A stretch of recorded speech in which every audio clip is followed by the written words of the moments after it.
We are live! Ladies and gentlemen, welcome to the World of Kayfabe podcast, a pro wrestling podcast. I am your host, Slick Nick, along with my two good friends, Staggerly Crocker and the man of 1,000 technical difficulties, a man with a bad Slipknot tattoo, your girlfriend's favorite podcaster, and the man himself, Dan the Man.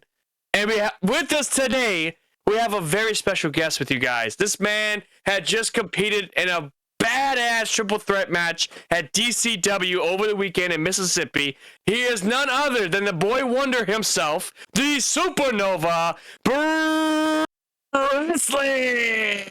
My man, welcome to the show. How are you doing tonight?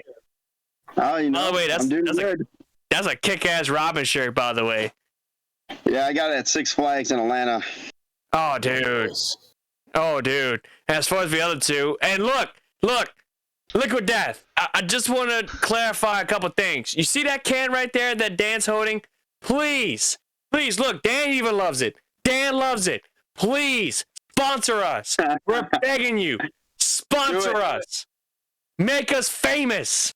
Okay, anyway, with that being said, we are just coming back from a 1-week vacation because I was out. And these two guys, well, they want to do a show, but you know what? I said, you know what?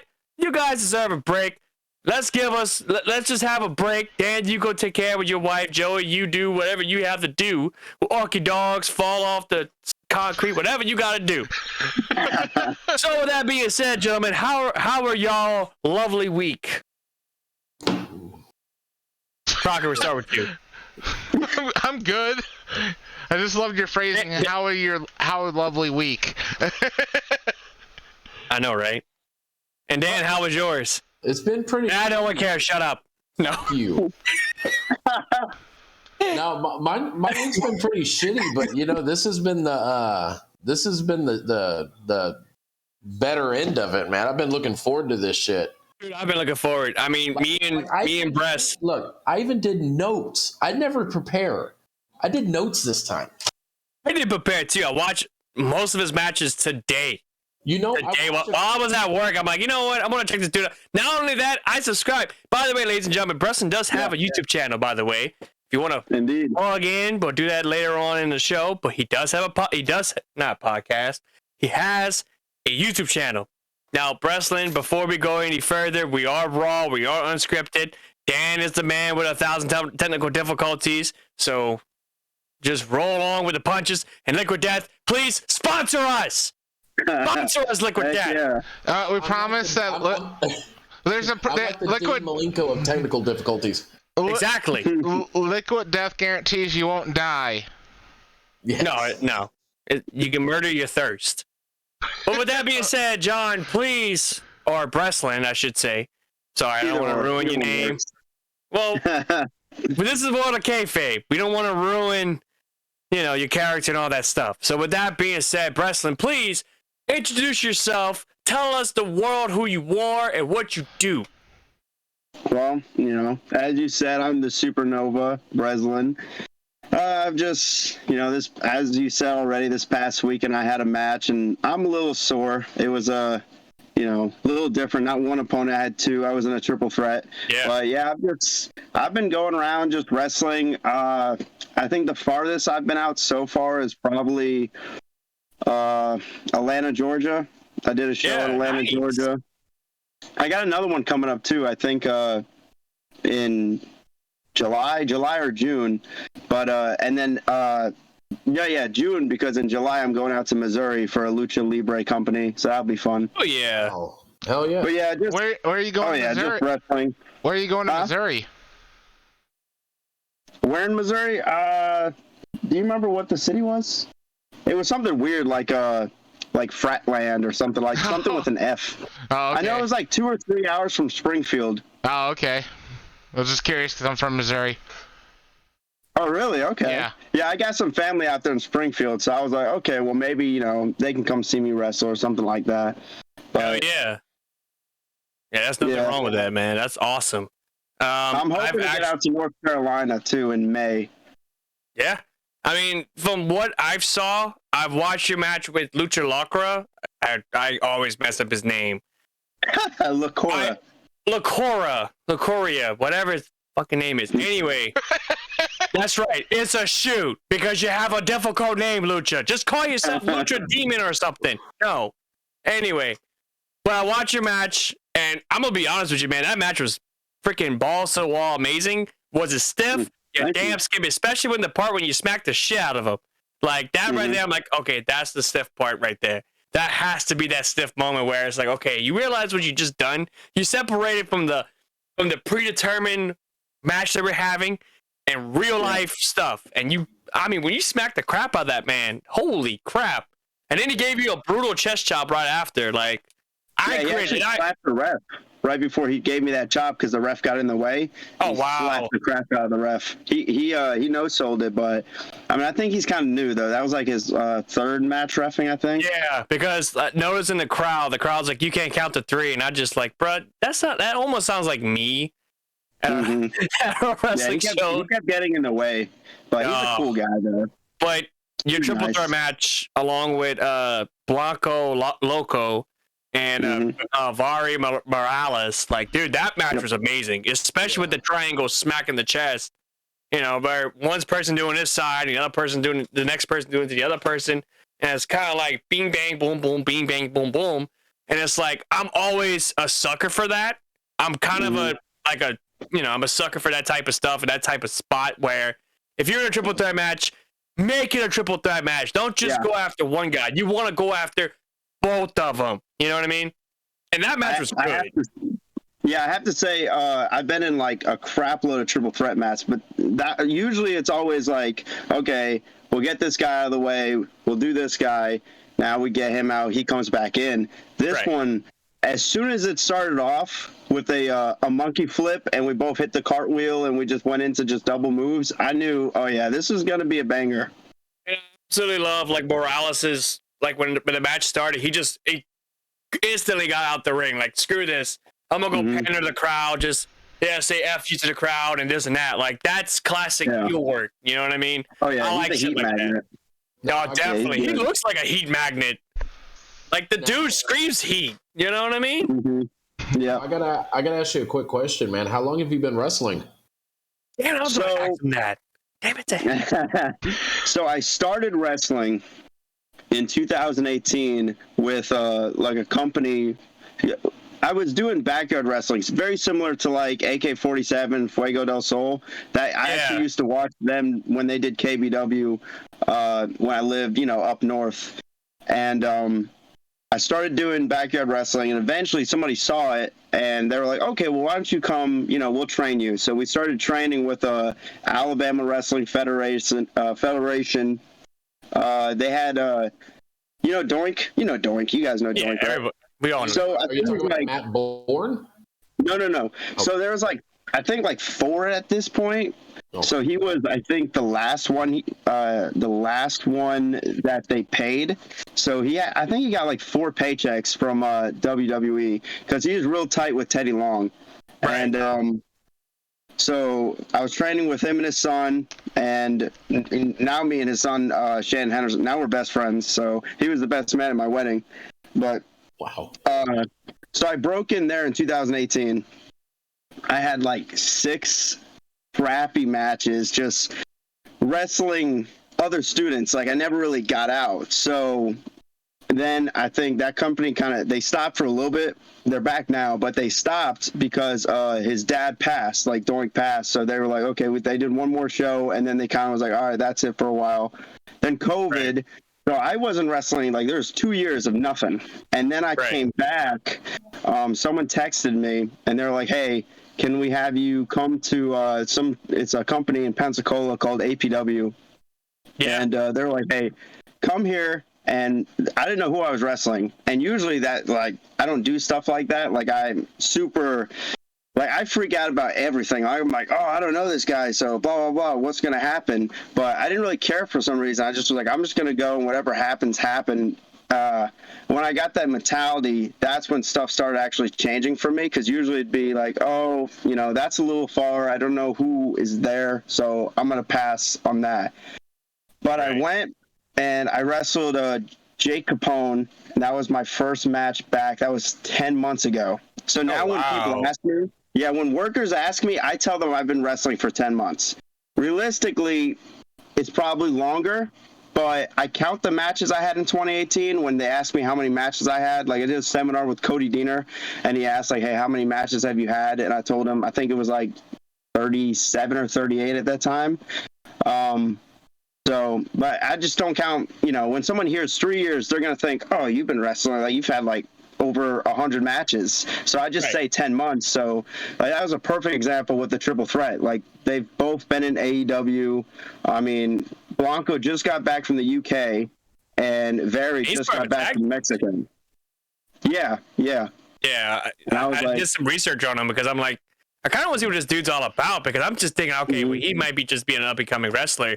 But come to find out, like, he's been in the business for a little while, for a hot dog and a handshake.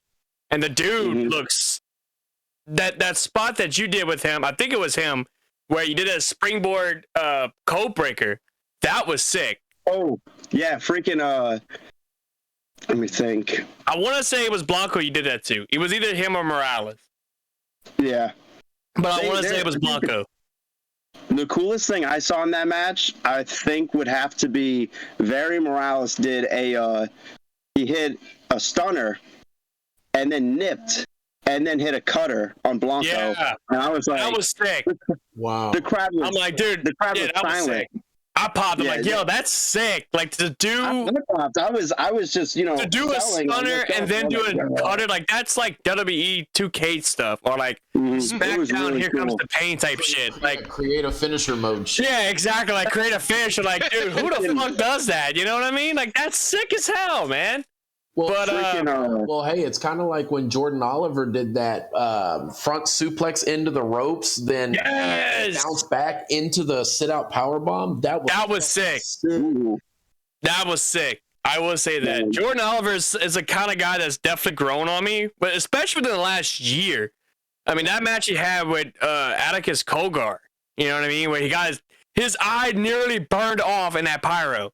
Like, holy shit. I didn't think anybody could ever take that type of bump, let alone that type of spot. You know what I mean?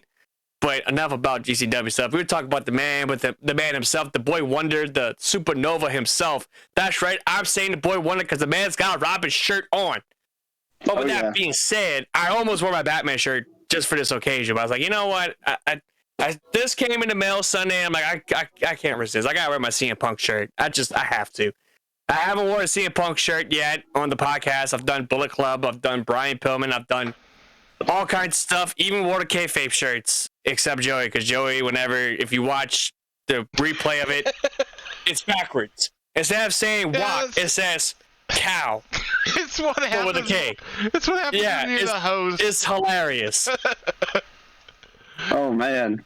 And we've tried, and he's tried multiple ways. Like, I just can't get it to coexist. So but this is a big milestone for us.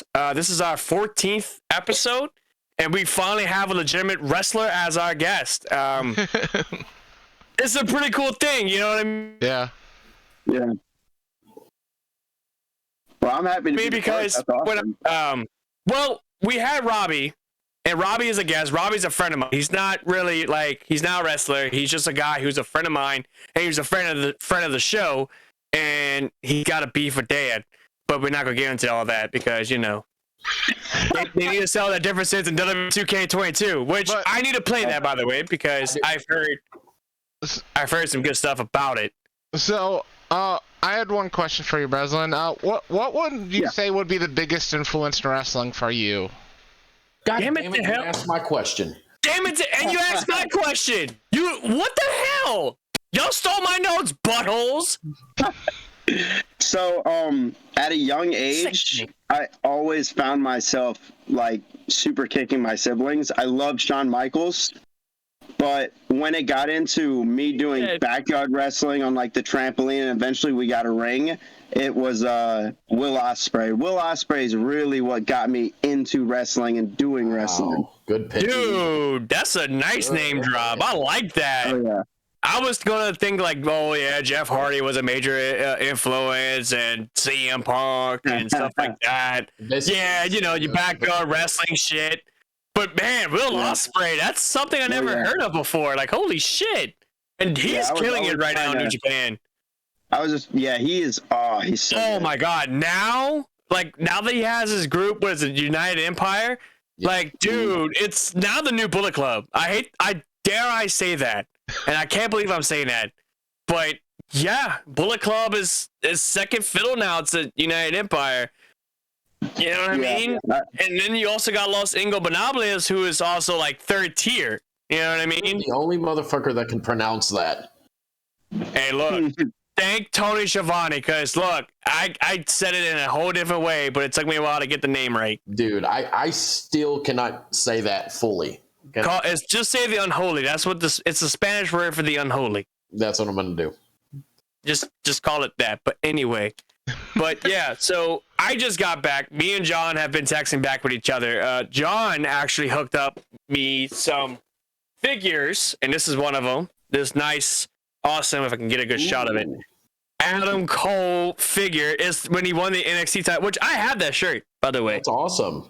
I made a muscle shirt out of it recently. And Brittany just sent it to him? No, I wish. I just started selling like a bunch of my WWE stuff because I'm trying to make room for TMNT. That's the new craze for me. John, shh. He's supposed to say it's free. That's how you got a bucket. No, yeah. A gift, so I could be the guest. No, I'm picking. I got it from him because originally I was gonna get the Razor Ramon, but naturally That's right. That was a hot seller, and I'm like, it was gonna be originally Adam Cole, The Fiend, and Razor Ramon. But I was like, you know what? I'll let that person get the Razor Ramon. I can always find that Razor Ramon any damn day of the week. This, however, I need to get my hands on because it's the Adam Cole with the Undisputed Era and with the NXT title. Like, yeah, I couldn't pass up that opportunity. That's cool. And then I also got the Fiend right here. This one. Let me see.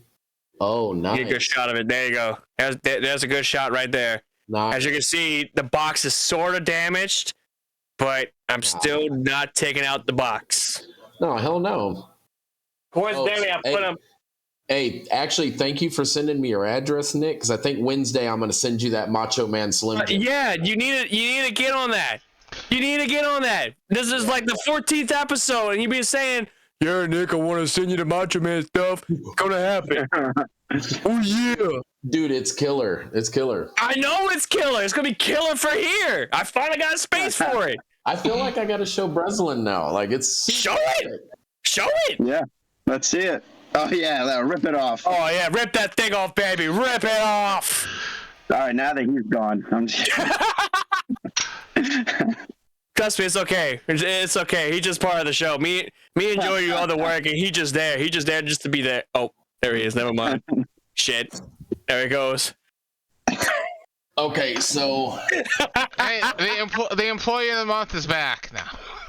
Yeah. Bro, that's good. So funny story about this. So I work for National Tire and Battery, right? So next door is like a Murphy's gas station, and I seen this in there, and it was stocked full of Slim Jims, right? So I kept hounding the manager. I'm like, dude, what are you gonna do with that when y'all just get rid of it? He's like, I don't know. We're gonna probably just throw it away. I said, don't, give it to me. And like 2 months later, I completely forgot about it, and I walked in one day to get a drink, and he was like, yeah, it's yours.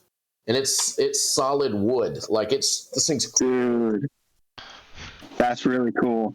Yeah. I would have just bought all the Slim Jims like that day. Well, you know what? There's a Circle K right down the street that's got another one, but it's just a narrow purple Slim Jim box that's got Macho Man on it. And I'm thinking about asking him if I can take it. I would say go for it. Yeah. I would say why not? Why not just do it? You know what I mean? Yeah. Try not to. Let's see. So, we got. Okay, that was a weird tongue moment, Nick. Oh, my bad. I'm trying to bring up the chat log, and I can't find the chat log because I sent you a message like, hey, Send me the chat log. It's Can't in find the chat log. It's in the Discord. Live show chat. Yep. Excuse me, goddamn. Anyway. So really quick, man. Go ahead, Dan. I got a question to ask you, man. What do you think about today's wrestling product, like mainstream wrestling, WWE, AEW, stuff like that? Are you a fan of some and not a fan of others? So, I love all of them for the respect of wrestling. Like, I wouldn't bash any. Some of them, you know, I'm not too fond of as much as others. So, yeah, I don't. It's not that I hate WWE. I like it, and I love that it's the reason that I got into wrestling in the beginning. But for example, Monday Night Raw, I'm not willing to give them 4 hours. Yeah. Now Hell no. AEW, you know, I'm still a little iffy with 2 hours, but I might turn it on and be like, okay, well, what's going on? Because I started watching wrestling differently, you know, than when I was a fan till, you know, me wrestling now. Like, I'm still a fan, but so like Cody Rhodes showing up, that, you know, that popped to me. I was actually wrestling in Panama City, and after my match, it was when I wrestled Lacora, I walked to the locker room and they were playing WrestleMania, and Cody was just sitting in the ring, and I was like, why couldn't this have happened on night 2? I missed it. But I was so excited because I was like, okay, well, maybe I'll have a reason to watch WWE, because as of right now, I don't really have a reason. Like, when Ricochet came, I was like, maybe. And they didn't really do much with him, and he wasn't what he was in, like, you know, WCPW. Or PWG for that matter. Yeah, PWG. Especially PWG. I mean, that dude was a part of that 6-man tag that he was with Will Ospreay and Matt Sydal against the Super Click. And I mean, dude, that match, I don't care what anyone says, that match is a spot fest, but that match is a glorified, it's what a 6-man tag needs to be. You gotta involve every last one of the people in that match. You're basically saying it would fit perfectly in AEW. Pretty much. Yeah. Pretty much. Yeah. That's not a knock. That's not a knock at all. I'm like, it's great. I don't know. Sometimes I think of, like, WWE's still kind of, WWE's more dramatic, or AEW's more wrestling. So what I'm more looking entertainment, and AEW's more wrestling. Well, that's what, yeah, exactly. I mean, I feel like, personally, I feel like WWE doesn't have an identity. Like AEW has an identity. GCW has an identity. WWE is just blah. It's just there. The biggest It's just there. The biggest GCW is now ECW back then. Mm-hmm. And especially with, like, the past pay-per-view. I mean, the pay-per-view they just had, was it Find You Again? Where they had that scaffold match. No spoilers. That was the old me. No, I didn't watch it either. I didn't watch it either. That was the old me show. I'm a little behind on GCW. I think the last one, I went to a GCW show in Atlanta. Oh, shit. Yeah, that was the last one I saw. It was when Matt Cardona fought Mike Jackson, Action Mike Jackson. Yeah. That was Astronaut. Yeah, that was Astronaut. Yeah. I think GCW Astronaut. I actually got to meet Matt Cardona there. I didn't get his autograph or nothing like that. Bitch. Yeah, you literally walk into the building. It was center stage. You walk into center stage, and he was right there. It's funny. It's funny story about Matt Cardona, and Nick knows this. I messaged him on Instagram about this.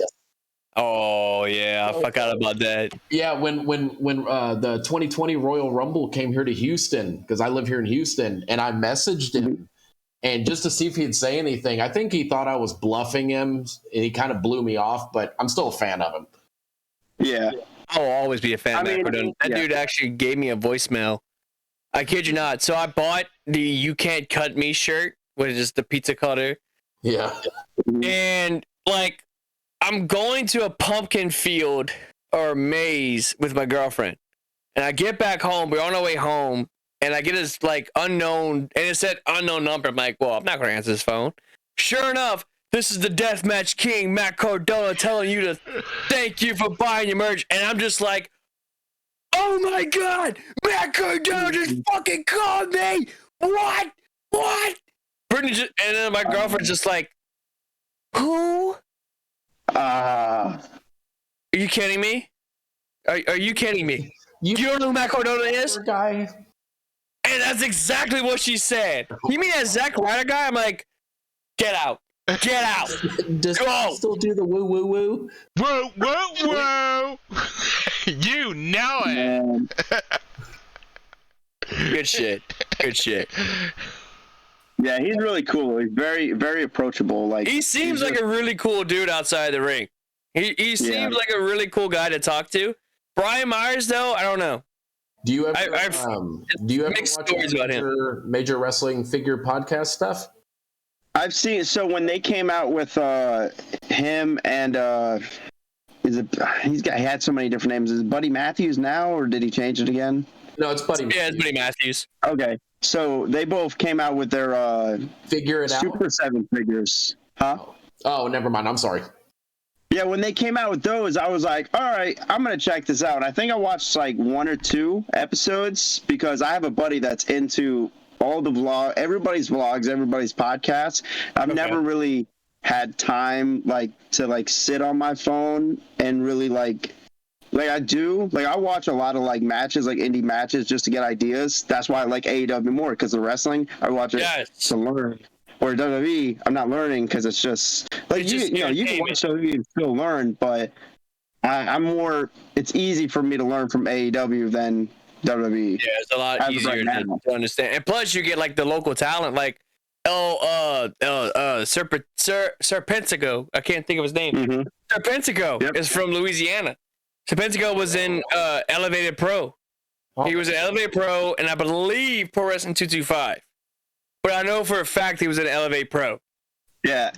I think I saw him on YouTube wrestle Ray Fury at Elevate. Yeah, man. Ray Fury's another one. Man, another one. And I met him live. I actually met him in Morgan City, and the dude is super Ray Fury? cool to talk to. Yeah, he had a match like with me and Ray Fury are like this tight. Yo, that's sick.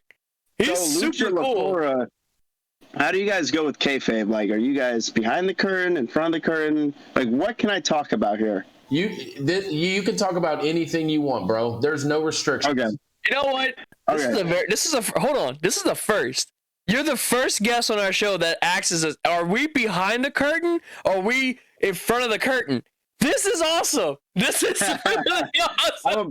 I'm about to pull you guys behind it just because, for anybody who doesn't like kayfabe and stuff like that, who doesn't respect it, get the hell out of here. No, I'm joking. Half the viewers gone. Exactly.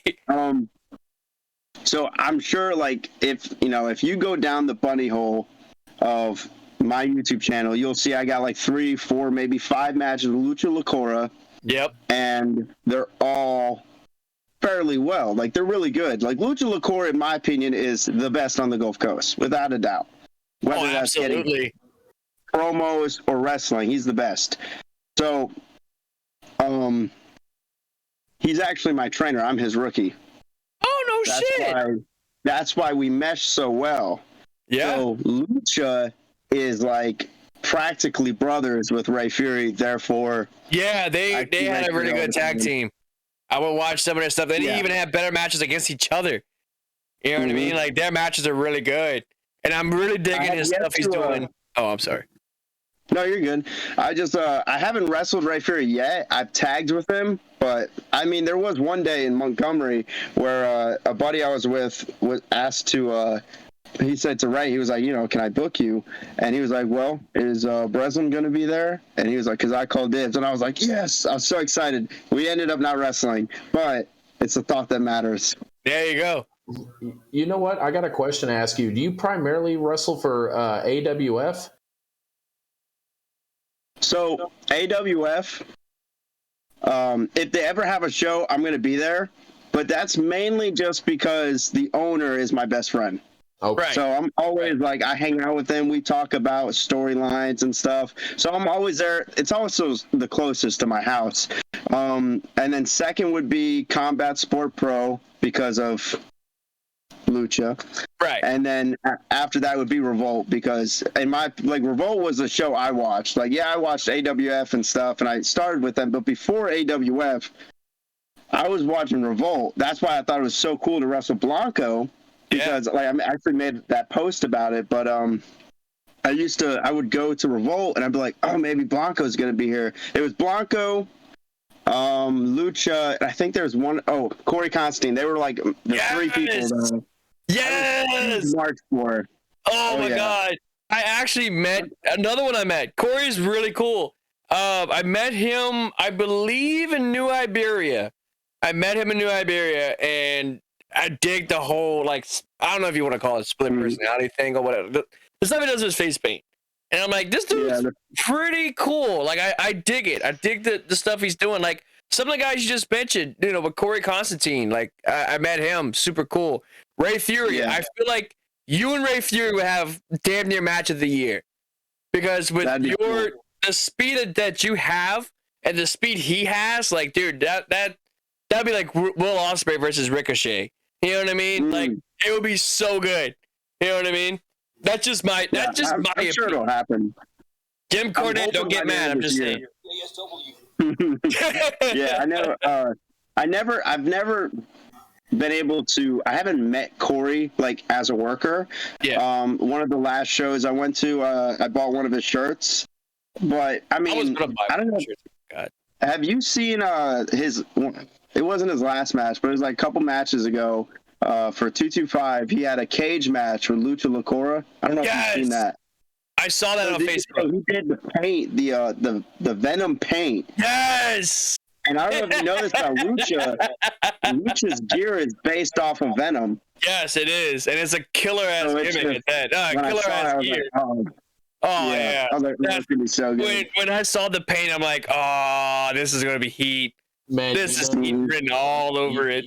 You know what I think would be a badass match, dude? Breslin versus Nathan Bradley. You can't see it, but he wrestles for Texas All-Star Wrestling. Okay. Here, man, dude, I wish you can come wrestle for them. It'd be fucking awesome. Dude, come wrestle for GSW. Cool. Mike, if you're watching this, I'm just saying, there's your guy right there. If we got a show coming up in July. We got Cajun Heat. Here's your man right here. We got a guy that you can book. Just saying. He's from Alabama. He lives in Alabama, so I don't know. You got some LSU fans out here, so. If it makes you feel any better, I don't watch college football because I'm a Yankee. Dude. Oh boy, I think you just got even worse heat. You got white heat now that you're a Yankee. Yeah, in New York, heat, brother. But nobody watches college football. Like when I moved here, everybody was like, "What's your favorite college football team?" And I was like, where people learn, like. What? Where people learn. I love that. I love it. What's your favorite college football team? Where you learn? You know what I mean? Yeah. Wait, school? Like, what do I care? Can they pay their tuition? Oh. Hey, MJF, eat your heart out. I think we found the real heat magnet right here. Man. But, with Frankie Thomas. Sure. But yeah, so like, DCW, man, I kind of heard some stuff about them, some kind of bad negativity. If I'm not mistaken, they were kind of under some controversy. If you want to talk about it, you can. If not, it's totally understandable. I know that it depends. Well, I'll talk about anything. Like we said, this is raw. Yeah, but I don't want to get you in trouble. I don't want you to get like, oh, hey, we found you on the podcast and you was spilling out all the guts. We can't book you on the show anymore. It's some bullshit. So, there are two things I know. One thing would be, are you talking about stuff that involved the commission, or is it more of like a couple years ago stuff? I think it was like recently. It was a recent. So it's probably the commission. So they had this thing where and I don't know this from them. They didn't tell me. I wasn't even working with them, but I just know because I'm a worker and I have a worker brain. I know when something's kayfabe and when it's shoot. And they did the whole commission thing where the show got closed down. But you got to think about it. Ironically, the the whole show got shut down during the main event. I mean, yeah. had to have been Kayfabe. So I mean, it was just it was just I a love how work. you mentioned kayfabe. I love that. That's Anyway, Like but the Montreal screw job, like that would be something that's like, okay, they got a lot of heat from that, and then you find out, oh, okay, that was real. Then you got, like Goldberg getting tased. Okay, that's bad. Wait, you find, okay, clearly that's a work. that's awesome that you mentioned WCW, because us three guys, we are big WCW marks. You know what? Joey being the biggest mark because he's got a Halloween Havoc shirt. But I guess you know what's bad though is I just realized recently ECW, WCW kind of combine them together. You could technically say Impact TNA is more successful. They've been around They've been around longer combined, even combined. TNA was, once when ECW and WCW closed its doors, TNA, and it's still going to this day. Yeah, they're on a 20-year reign. I just think it's crazy. I just was wanting to mention that. Now, John, let me ask you this: do you watch Impact Wrestling? Like, what's your view on Impact? I don't watch Impact like I do AEW. Right. And that's just because I don't have the channel. I have Xfinity. I have I didn't want to pay for all cable because I stream everything. So I just so happens to just luck of the draw, I didn't have it. So I keep up with it, but I don't really watch it. Like I would if I had it. Like I watch the pay-per-views every once in a while on Fight TV. But pay-per-views I just really good. You know what? Segue. I agree. Segue into that. What do you think about Forbidden Door coming up June? Oh my God! So 2 words. I go ahead. Well, Yes. So. I love how he's marking out. This is awesome. Dan's marking out, dude. So apparently, in January, Okada posted on Twitter something about if a New Japan AEW show happened. Well, CM Punk apparently replied and said, "Well, here's the address to the United Center."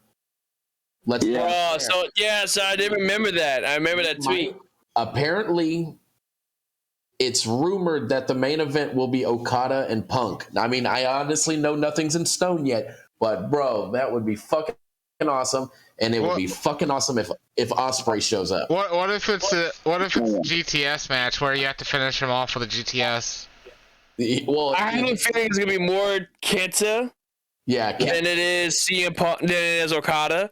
But I would love to be Okada versus CM Punk. I know Kenta called him out. Yes, Robbie.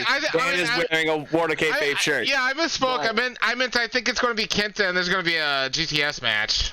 Well, that's what I meant. Because Okada has expressed interest in either wrestling Punk or Bryan before they retire. Dude, just imagine Okada versus Bryan. Okada and Bryan would be so good. Dude, you know what might be even better than that? You have to make me one. Zack Sabre Jr. Yeah. And even Zach said it that he wants to face Bryan Danielson. From a technical standpoint, that would be a phenomenal match. Now you see that. Why you didn't say that for the dream matches? Why you didn't say that? Because I didn't think about it. It's just so bad.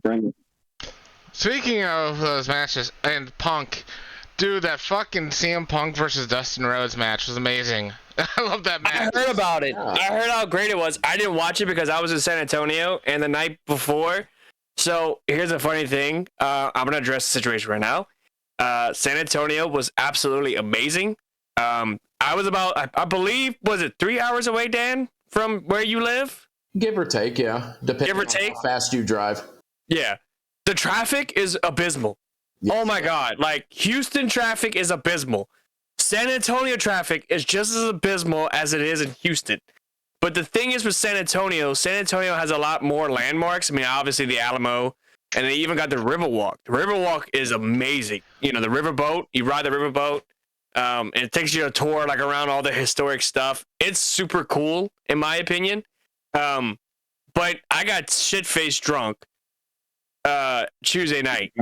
Here's the thing, as John is getting alcohol ready, which I think is hilarious. Great segue. I think I might have to go get me a beer in this one. He's got his bartender.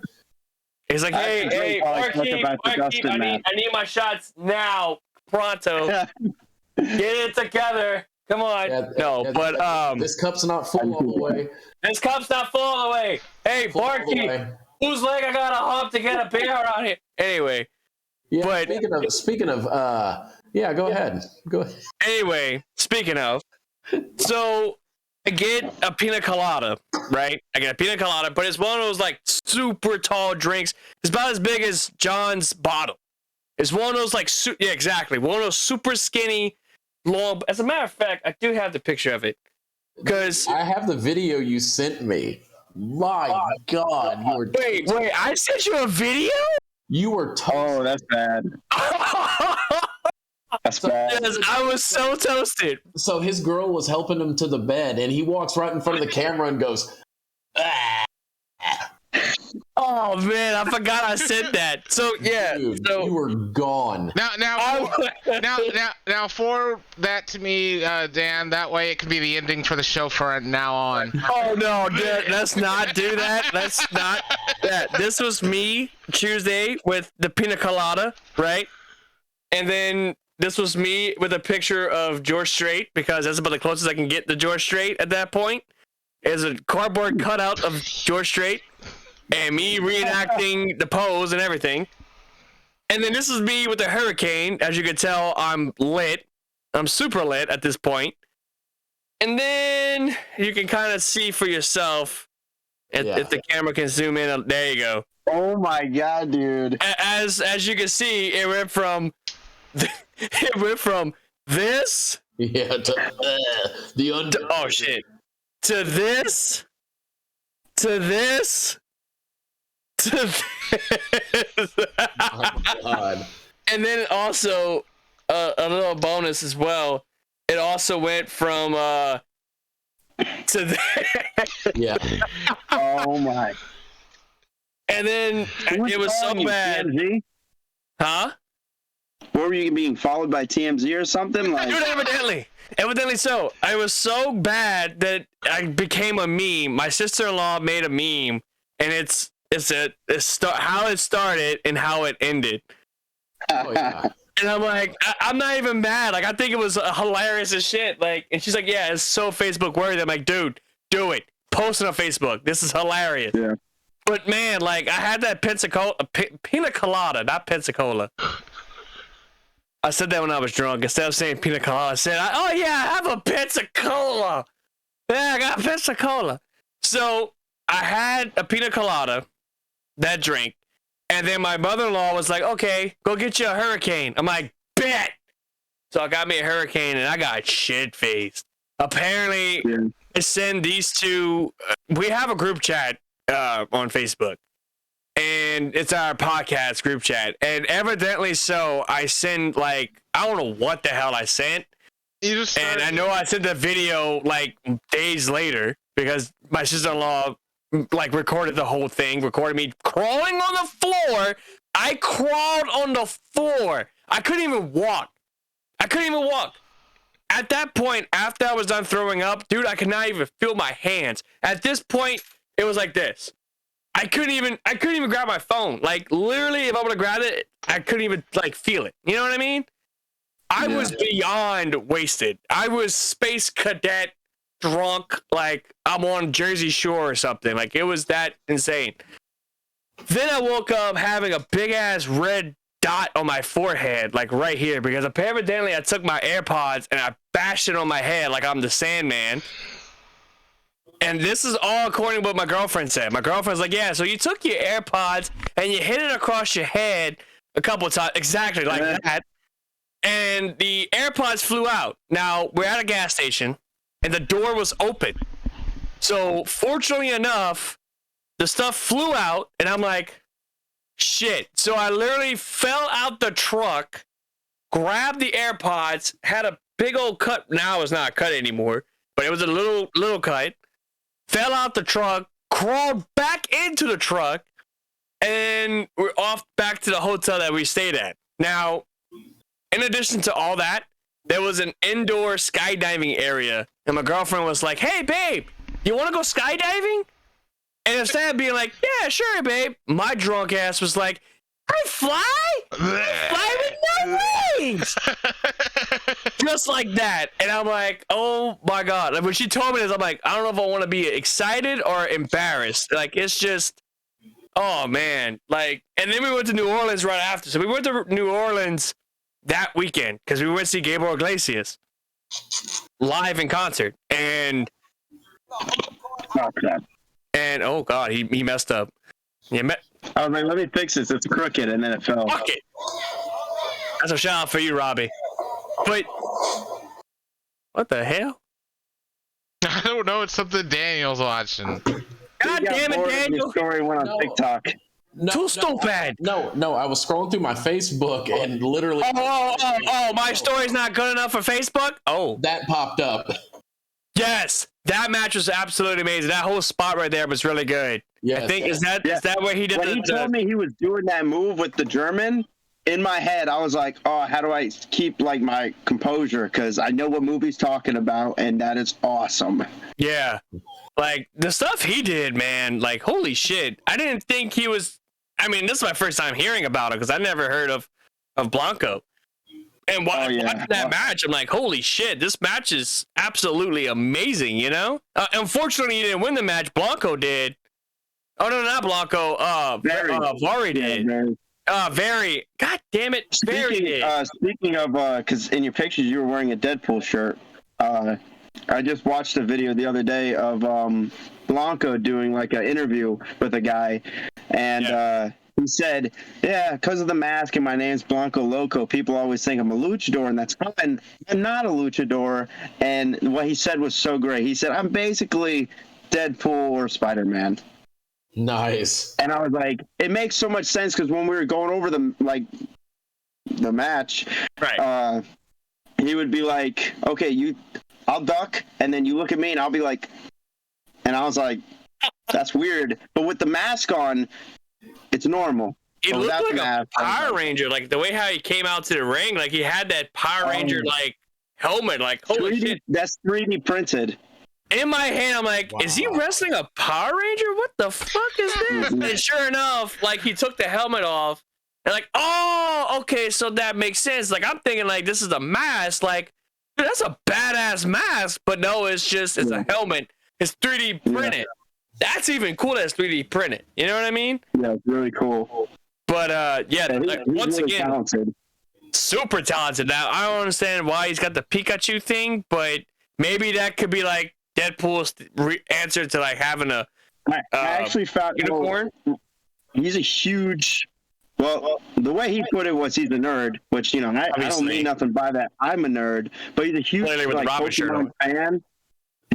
and a Pikachu fan, but I actually thought it was pretty cool. I found out in that interview he did that Pikachu was actually given to him by a fan that passed away, and I was like, oh, that's really cool that he now all of his matches.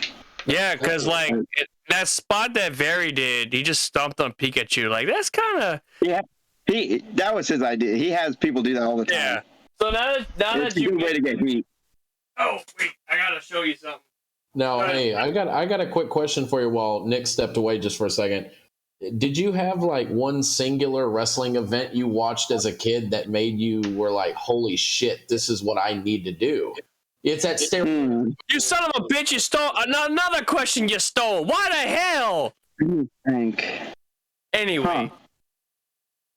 I gotta think about that. And it could be, it doesn't have to be WWF or anything. Mm-hmm. I'm only 22, so like when I was a kid, it was like, yeah, I'm young. Damn, you are a young lion. Jesus Christ. I thought you was like my age. Like I thought you was like 25, 26, maybe 28. I already posted. I posted in the group chat, but I didn't know that. He's gonna be like, no. I posted in that got me going. He's only a kid. He's a child. He's a baby. No, I posted in the group Jesus Christ. Does that literally mean I'm the oldest one here? Holy fuck! You and Joey are tied right now because I don't know how. Joey, how old are you? How old are you, Joey? I'm 35. Yes. And how old are you, Dan? Same here. Okay, so yeah, y'all the two old ones. I'm the young guy. I'm the young cat. But Now- speaking, And y'all the old farts. but Now I'm speaking of interested to ages, really- but speaking of now I'm ages, really I By the posted. way, to hear what he's saying. But now speaking of that ages, you want to sit there and say pop figures, because I know you got some pop figures in the background, I just want to rip this out right here. You know what I'm saying? I got a Batman pop figure. I got multiple pop figures behind me. As you can see, I got Mr. Freeze, Catwoman, Two-Face, Riddler. I had a Penguin, but I smashed it because fuck Penguin. I think Penguin sucks. That's just my opinion. I don't like Penguin. Now, I will say in the new movie, the new Batman movie, because we're about to talk about Batman, I think the movie was amazing. I was blown away that it was Colin Farrell that played as Batman. Oh, not Batman, Penguin. Penguin. Could you imagine him playing as Batman, though? I'm still trying to think of a good answer for that. I remember, this has nothing to do with what made me want to wrestle, but I can tell you when I don't know how old I was, but I was young enough to where I knew what wrestling was. I knew I liked it, but I was at the age where I didn't even comprehend, like, it comes on Mondays, 8 o'clock or whatever. I just was like, wrestling's on, cool. Like, I didn't like it or was old. Yeah, I wasn't old enough to comprehend that, hey, I like this, so at this time, let's watch it. But I remember seeing Kurt Angle, and I was like, oh, Kurt Angle's on TV, cool. And I just sat there and watched it. But it would have to be Shawn Michaels. But I think, you know what? When I started watching it and really, really liked it, because, everybody's got a wrestling face. And some people that, the face, it dies and they stop watching, or they keep watching and we get a bunch of us. And I kept watching, but because of Edge, I wasn't actually allowed to watch at one point. Oh, was it because of the live sex celebration? No, it involved Vicky Guerrero, and like the lights went out. And my mom was standing there, and she was like, "No more." And oh man, I stopped watching it. I missed the entire Ruthless Aggression era. Oh, dude, dude. Yeah. So you missed when Eddie Guerrero won the WWE title? I didn't see none of that live. Damn, and that was some good moments. We even got Rey Mysterio versus Eddie Guerrero in the ladder match. Hey, don't get me wrong. I've seen it all now, and that's what I'm getting at is you can't see it behind me, but I have a bookshelf, and there's no books on it. It's all wrestling movies. Like remember the 3-disc that they used to do? Yeah. So I have that in my living room. And that's where I started. I started watching them. I'd be like, oh, this one's new. Like Walmart, everyone that Walmart had, I had. But they'd come out with a new one, I'd go buy it. FYE, before we had one in Mobile before they closed, I bought so many that if you spent a certain amount of money, you would get a WWE bag. And I just filled them up with that, like in the bag. I had so many. I still have so many movies. And that's watching those movies is what made me go like, oh, this is so cool. Enough to go, I'm going to go do it in the backyard. And really, it wasn't exactly a specific wrestler that made me want to do it. It was more of like in New York, I had friends that liked wrestling, and we would wrestle on the trampoline. And then I moved across the country to Mobile, Alabama, met some friends, went over to the one dude's house, and he had wrestling action figures everywhere. So it's restarted the cycle. We started like wrestling. And I was like, okay. Eventually I started, we're doing this backyard wrestling. We called it TWA. It's actually still on YouTube. So if you ever want to see some really bad trampoline wrestling, it's on there. Or just watch the toy show. And that's a shoot, brother. Now. But eventually I just was like, I thought about it, and I was like, wait, hold on. I love wrestling because of the friends I was around. They made me like it, really. Like, I always liked it, but they were the ones that opened my eyes to it. Now I know it's on at this time. And I started actually watching again. My parents didn't care at that point. Right. And then I moved here. I stopped watching it for like the summer. I was like, man, I played the video games, but I didn't watch it.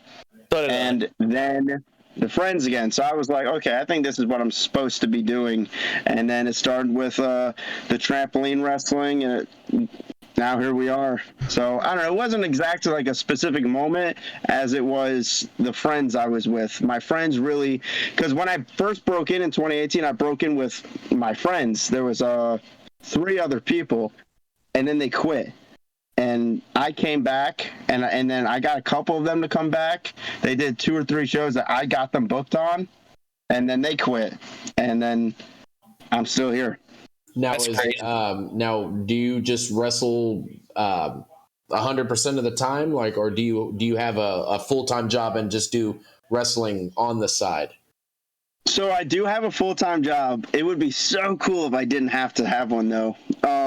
I have a basic normal job. I just drive a forklift, and I make really good money for my age doing it. I make $22 an hour. I get like 40 hours a week. Yeah, Nice.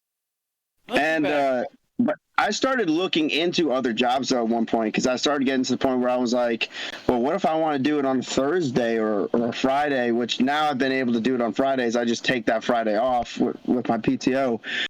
But I started getting to the point where I was like, if I can find a job that I can do at home or on my time, I can go around and wrestle wherever. Because there's some people that I've met that do that. Like, I don't know if you guys are familiar with Wesley Crane. He's like a big hardcore guy. I got to do a seminar with him, and that's what he does. He's like a designer. He does multimedia design. That name rings a bell.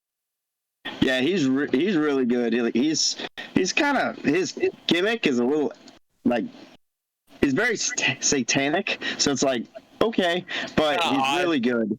Yeah. But he was super nice, very approachable, and I was just like, dang. Is he he's not the one who passed away, right? Mm-mm. Oh, that's Marcus Crane. Okay, because I typed in Wesley Crane, and it said Wesley Crane wrestler obituary, and I'm like, what? No, that's Marcus Crane. No. Well, whoever that is, the Marcus Crane, he actually told me he was buddies with that guy, and there's another Crane he's buddies with too. Is that him? Yeah, I think that's him. Dude, wow. Dude, that makes the Fiend look like a little bitch. Dude, that makes Pentel Jeremy Dale look like a child. You should see his entrance. His entrance, he comes out, and I mean, I actually, I think so. It says Wesley Crane. Yeah, if he's got, he looks a little different now. His hair's not like, is that like blonde? Yeah. Oh, like white. I think it's like brown now. But yeah, that's probably him. Oh, it's probably like I've seen. Yeah, that's definitely him. That's what he looked like when I met him. Okay. Sorry, Jay. Yeah, he was really Jay cool. just sent me. He just commented on the group chat saying, not to change the subject, but do you consider Macrodona the new belt collector? And I'm about to put, I'm the belt collector over here. Let's let Joey ask a question. I feel like he's been chomping on the bit to ask one. I didn't have one off the top of my head right now. Earlier I was going to mention when we were talking about ages, because I just recently realized that Arn Anderson was only 38 when he had to retire. That was crazy. Yeah. He always looked like Arn Anderson always looks like he's like perpetually like 50 years old. Yeah. He was only 38, and that was because of his neck. But I'm not mistaken, the neck was the reason why. Yeah. He had like a bad neck surgery, had to unfortunately end his career. You know, and speaking of Arn Anderson, really quick, Nick, and I'm going to send you a picture of this. I was going through some old shit, right? And I found back when they handed out match cards. So my grandma, she took me to a wrestling event back in 1989, right? Wow. I was 3 years old. I still remember it like it was this day. So the main event was Hulk Hogan versus Big Boss Man in the blue steel cage. Yeah. And the co-main event was the Rockers versus the Brain Busters. So Arn Anderson and Tully Blanchard. I found the match card that they gave to you when you walked through the door. No shit. Bro, it's legit, still in mint condition. And I'll post a picture in our group chat. But dude, you gotta hang that. Dude, the cool thing is, I'll hang it next to my personalized Sting autograph, bitch. But no, the cool thing about that show is, and I want to go cut myself and cry. my grandmother bought me a Hulk Hogan Hulk Rules bandana, and I have that thing freezer sealed. Like, brother, I was only going to take it out to put my newborn daughter on it and take a picture with it. That poor child. Why would you put that on that child? Dude, I'm already like Violet will watch Dynamite with me. Like we'll have daddy daughter Dynamite night. We'll just watch Dynamite together, and it's so cool, dude. Like I'm trying to mold her into a little wrestling fan. Like I'm really trying. The only bad thing is you put her in Ultimate Warrior stuff. Like that would traumatize that. Don't you do it. Speaking of that, I need to get refreshed. He's got. Why? Okay, so now that he's gone, now that I can actually talk. So you mentioned that you missed the Ruthless Aggression era, right? Mm-hmm. So here's a little funny thing. So back when I was 6, this is the year 99 or 2000, and WCW was still a thing, right? Now I'm being a kid. I started watching wrestling in like 95, 96, right before the NWO ever became a thing. So I was watching WWF when it was like the blue and the yellow, the new generation era, that stuff. And then I started watching WCW because my grandmother had it on. And I mean, it was pretty much the main stuff we could catch and we could watch at the time. So me being like, I don't know, 5 years old, or like 4. Give me 1 second here. Oh boy. Yeah. My girlfriend was calling me. Anyway, and me being me, I would do all the wrestling moves on the kids at school. So one day, one of my teachers saw me do the Stone Cold Stunner or the spear, and pretty much, fucking. I fucking hate that guy. Anyway, so my teacher saw it. And she's like, Nicholas Boudreaux, go to the principal's office. I'm telling your mom. I'm like, now, 6-year-old me did not give a damn. Like, all right, cool, whatever. Leave me alone, bitch. And I get home, and my mom is sitting like this. This is exactly how she was sitting. Don't make me laugh. She's sitting like this, right? And she got a belt waiting for me. Like she's one of those like Southern type moms. God bless her. She's no longer here with us, but she was one of those women she had a belt. She was sitting with a belt, and I'm like, "Hey, mom, how was your day?" Like I'm 6 years old, like, "Hey, mom, how you doing?" Even though I knew I'm getting myself in trouble, but again, I'm just acting stupid. And she sends me on my knees. She's beat the shit out of me with a belt. She slapped my ass, hit me with the belt hard, sent me on my knees, and told me, "You're no longer watching wrestling." So I missed the majority of the Attitude Era. Now, mind you, when I was at my dad's house, I would be able to watch like WWF, WCW, stuff like that. And so, like, I missed the majority of the Ruthless Aggression era as well. But, like, I knew what was going on. Like, okay, Brock Lesnar is the champion. Brock Lesnar debuted in 2002, right after WrestleMania 18 happened. So, like, I know what you mean, and it sucked that I missed the majority of it as well, but I did not miss Eddie Guerrero winning the World Heavyweight title, or the WWE title. Like, that, I was not going to miss, because that is one of my all-time favorite wrestlers, and seeing him win it is such a defining moment. Now, so, Eddie, where were you when Eddie won the title? Were you just at home? I believe I was at my dad's house, because I remember he had the pay-per-view, if I'm not mistaken, if memory serves correctly, because I asked him to get the pay-per-view, because I really wanted to see him take down Brock Lesnar, and sure enough, he did. And it was like, dude, it was such a cool moment. And then WrestleMania 20 was the thing. So during that time, Buffalo Wild Wings used to play the pay-per-views, right? Right. Me and my brother, my parents couldn't afford pay-per-view, so we would go to Buffalo. Me and my brother would go to Buffalo Wild Wings. But I was there for No Way Out when Eddie won the title, bro. And it was the coolest thing because I've never seen, at that point, I've never been around so many wrestling fans at one time. So it was like when Eddie won the belt, everybody jumped up, fucking high-fiving each other, hugging random people. Like, that's such the cool thing about wrestling, how it can bring people together. Yes. Like I hate people like my boss. I love my boss to death, but he is the biggest shit talker on pro wrestling. Is he one of those people that's today be like, oh, it's fake. Move on. Yes. Oh. Yes. And you know what? And I don't know how it is from Breslin's point of view, because he's a worker and a fan. But as he's getting a drink ready over here. Me, just as a fan, when I hear people say, "Oh, fucking wrestling's fake," I get offended. Like, I hate it. I feel like you're that guy that was at that indie event, and he's just looking at the camera and he's crying his eyes out, and he's like, "It's still real to me, damn it!" Well, I feel like that's Dan. Speaking of that, but go ahead. When it gets to where like people calling it fake, as a worker, I know like there's videos of people getting really offended. I don't care. At this point, I've gotten to the point where I don't care because I know I've had students, like I've had a few students that I would train, and they would tell me, like this one kid at a show, when he told me like, oh, I want to train, I was like, okay, well, here's the number, and maybe I'll see you there. He was like, yeah, and I know it's like fake and all, and I was like, oh, okay, and I was like, he was like, I know it's fake.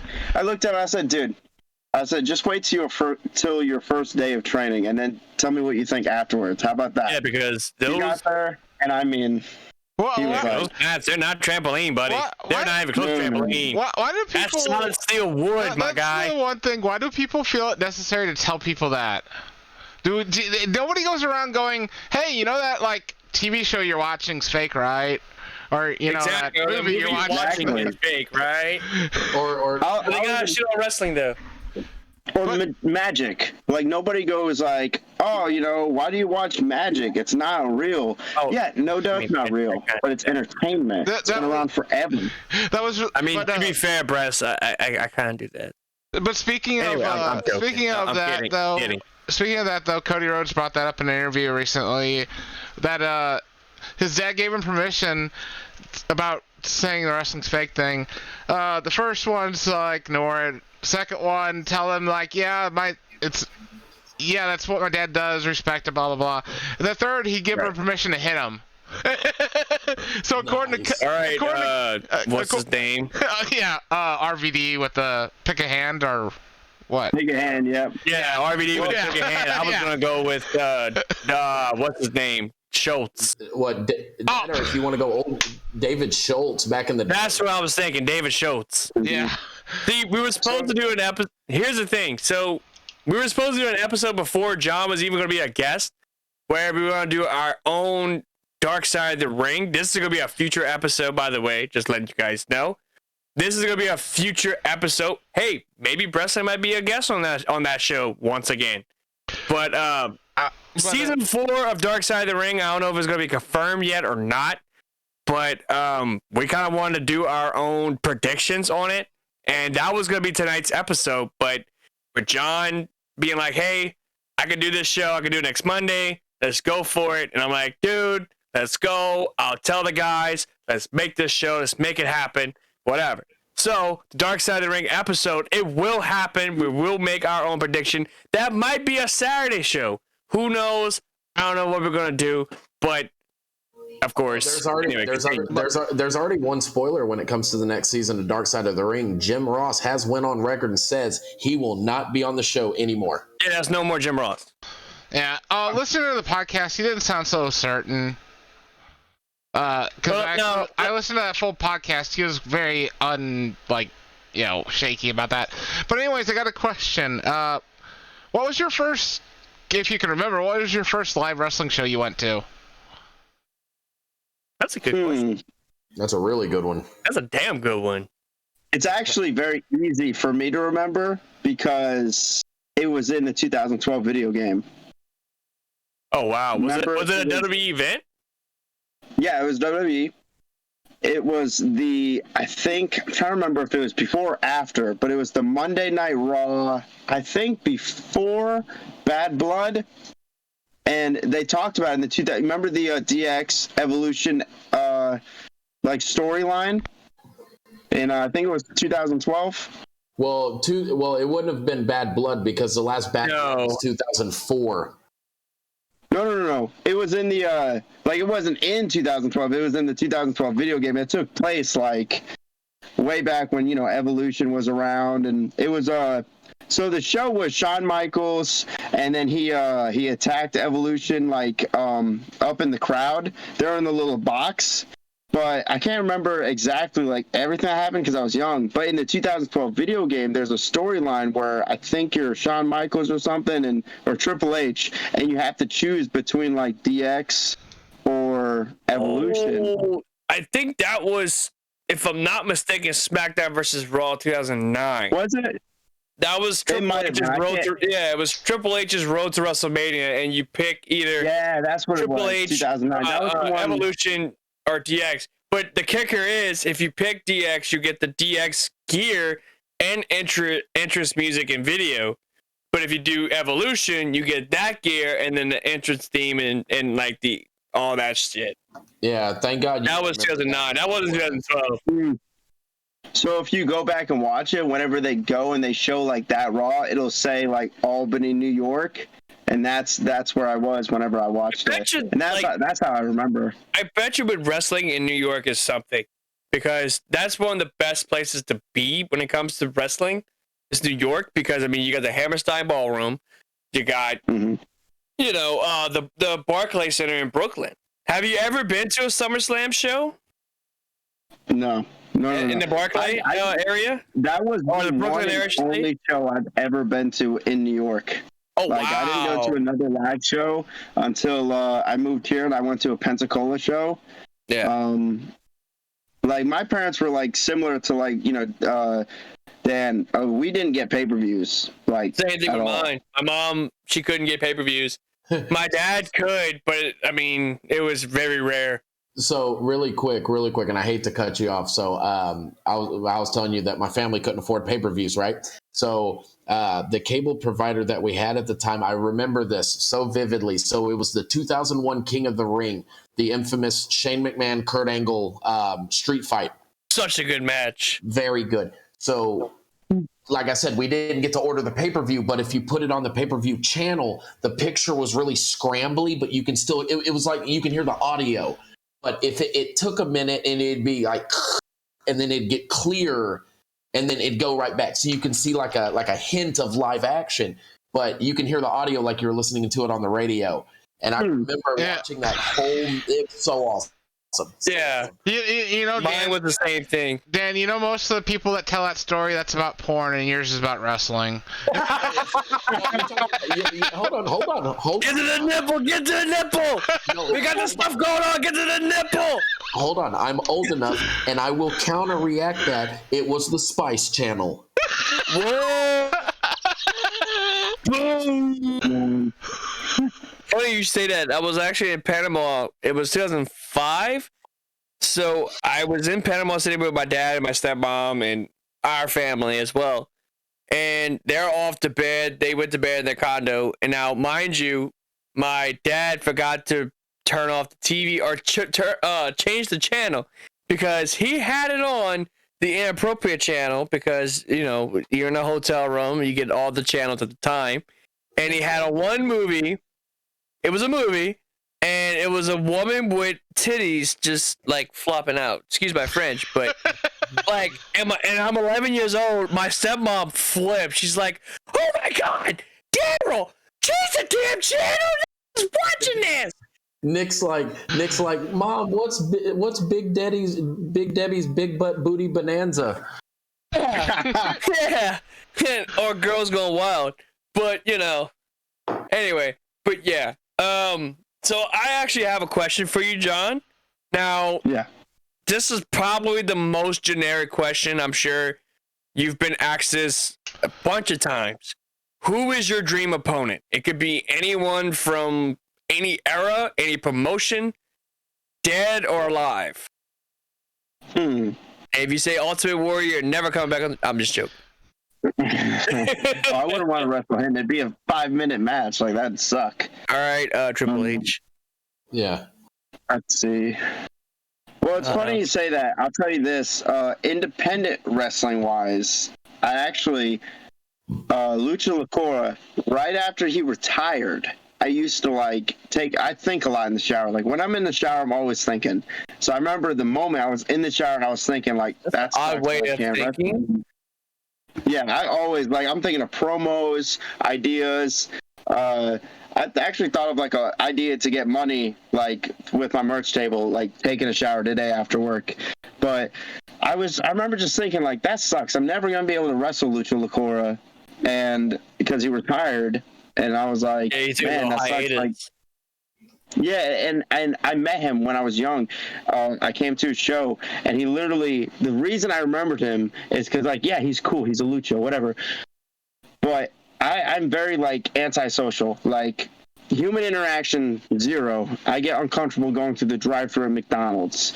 Wow. So I'm there with some friends, and they're all talking to him, and I'm just standing there because I'm like, I'm not talking. Forget that. He walked up to me and shook my hand. He put his hand out and shook my hand and said, "Hi, I'm Lucha." And I was like, whoa. And I remembered that from then to now. And then I got to know him. I started just talking to him. And I was like, I'd love to wrestle him, but now he's retired.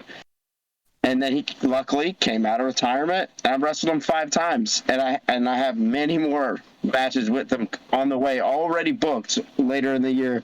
Oh, but, nice. I just think that's cool. But I would say I don't want to be. I mean, it's going to have to be Will Ospreay in the Tokyo Dome for the IWGP World Heavyweight Championship. You know what? I actually got a question for you. You're still the junior champ, right? Are you? Yeah, actually, the title.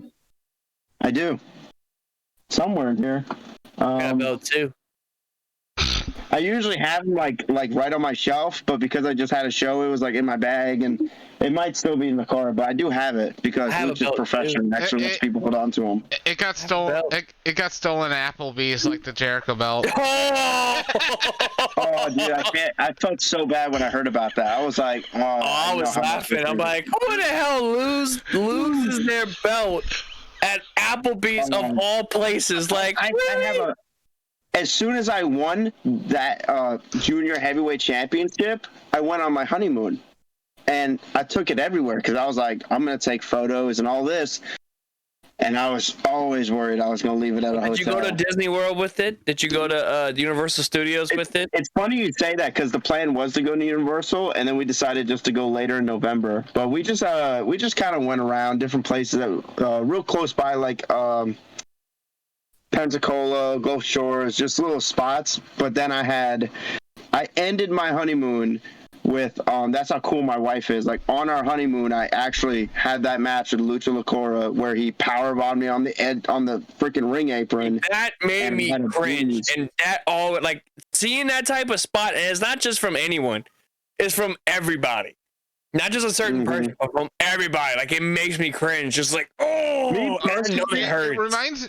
When I see it, I don't really care because I'm like, I know there's padding. This ring, I know, had no padding. It's just the wood on the edge. Ooh. And that man was usually when he does. I've taken it a few times from him. Usually he's right there, so it's he kind of almost just places me there, and I bump. Right. But we were so far away because I went for a Rana, and they pulled me back up, and then it was just he had to throw me. And those turnbuckles, man. And knocked the wind out of me. Not for nothing, the turnbuckles, and I'm a kind of guy, I'm a nitpicker, but those turnbuckles, man, that was some crooked. And not for nothing, I don't want to shoot or make fun of the indie promotions because they're here to entertain us. You guys are here to entertain the masses and all that. I mean, it doesn't really matter what the ring looks like. It could be you're talking about the ropes, how loose they were? Yeah. I noticed the turnbuckles, man. One turnbuckle was here, and the other one was it was in the right place, but it was slightly on this side. I'm like, man, that's an eyesore, It's because it was it's rope. And rope is really hard to keep tight. In other words, WWE style ropes. But I was just talking to Blanco about it. Blanco said in the UK, the ropes are perfect and they're rope. He said it's about how you cut them. If they're too loose, it's not about tightening. It's about you got to cut it. He said, it's a pain. Yeah, it's a pain to do it, but I think it's Lucha's ring, actually. A lot of people around here rent it. Like, even 225's rented it, I think, a few times. But he said he's going to get some steel cable ropes. And steel cable ropes, in my opinion, are just so much better. Yeah, it's like the WCW ropes. But yeah, just ask Mick Foley. Yeah, Mick Foley would gladly tell you about that. Now, as we're winding down, because this is a pretty long podcast episode, this is our first episode back since last week. Now this is the time for you to, do how can guys find you? And you can start plugging your YouTube channels. Yeah, all that. I'm lucky enough to, at this point, I've had so much stuff on YouTube. You can literally just go on YouTube and type in Breslin Wrestling, and all my stuff comes up. And then just click on it, and then click on my channel, and then click subscribe. And then I got, Instagram. I believe it's The Real Breslin. And then Facebook, just, John Breslin, no H. Jon. I think that's it. Actually, you say that, like, I became a subscriber today. Like, I was like, you know what? I want to subscribe to his stuff because I want to stay up to date with his stuff. I want to see what this dude's made of, because from the entryway to the entrance to the ring, like, your whole gear just looks sick. Like, that's what really got my eye on you. I'm like, kid's got a freaking Robin gear, and it actually looks kick ass. And then there's the Damian Wayne attire. Like, that's fucking cool. You know what I mean? Now, speaking of that's the thing. Huh? Speaking of his gear, I know he's got the Robin gear. I watched a video of yours the other day, and you were wearing some like black tights, and it had yin yangs on them. Dude, I looked at those, and I'm like, those are almost like AJ Styles' Bullet Club inspired looking. I mean, that was just the first thing that came to my mind, and I'm like, man, those are fucking rad. Yeah, they got ruined. They got covered in blood. Jesus. I had Jesus. For the APW Gulf Coast Championship, I had a 2 out of 3 falls hardcore match that involved light tubes, ladders, road signs. Wow. And it was actually my first time gigging. And post this match, please. It's there. It's posted. Oh shit. Hell yeah. I'm gonna have to check that match out. Oh shit. And it's funny, the dude I wrestled has been wrestling longer than me. And we both, like, you guys are familiar with how we bleed in the business, correct? Yeah. Yeah.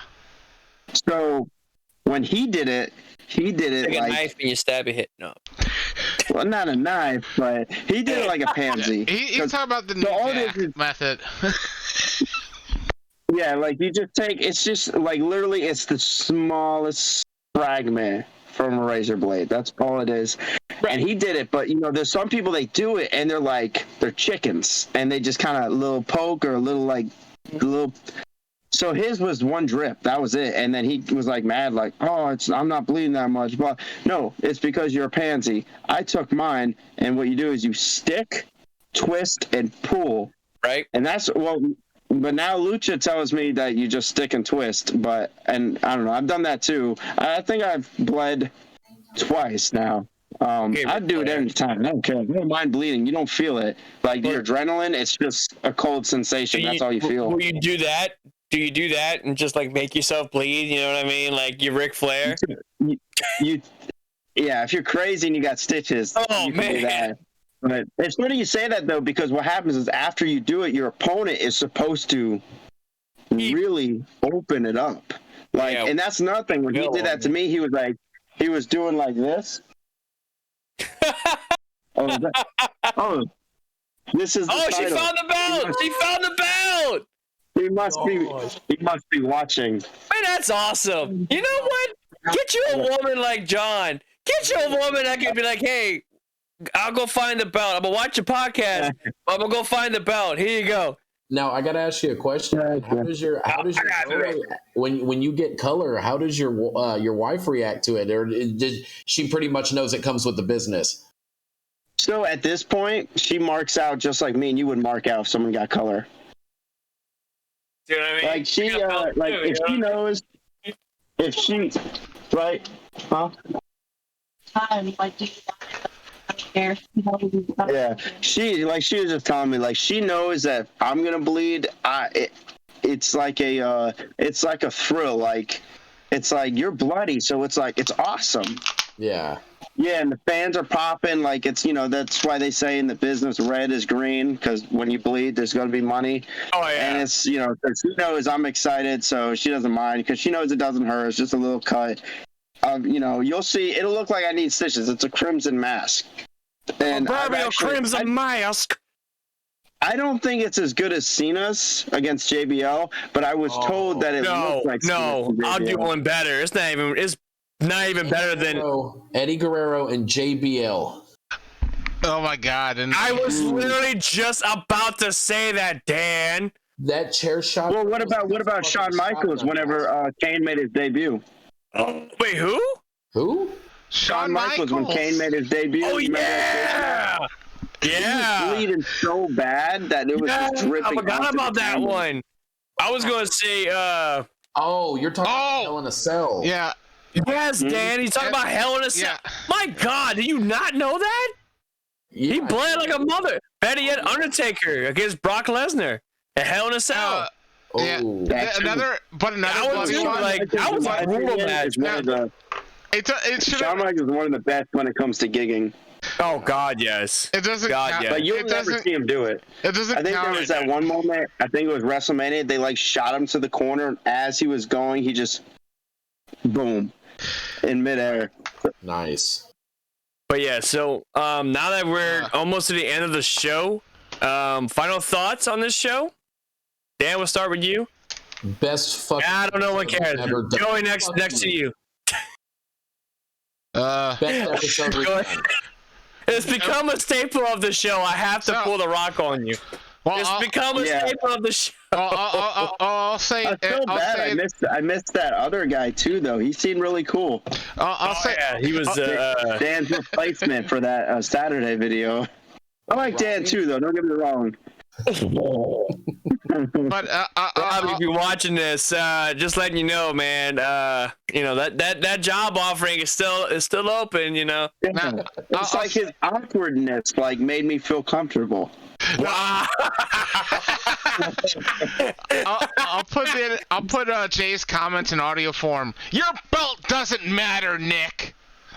You know what, Joey? I can't fire Joey because he's our producer of the show. I can't do that to him.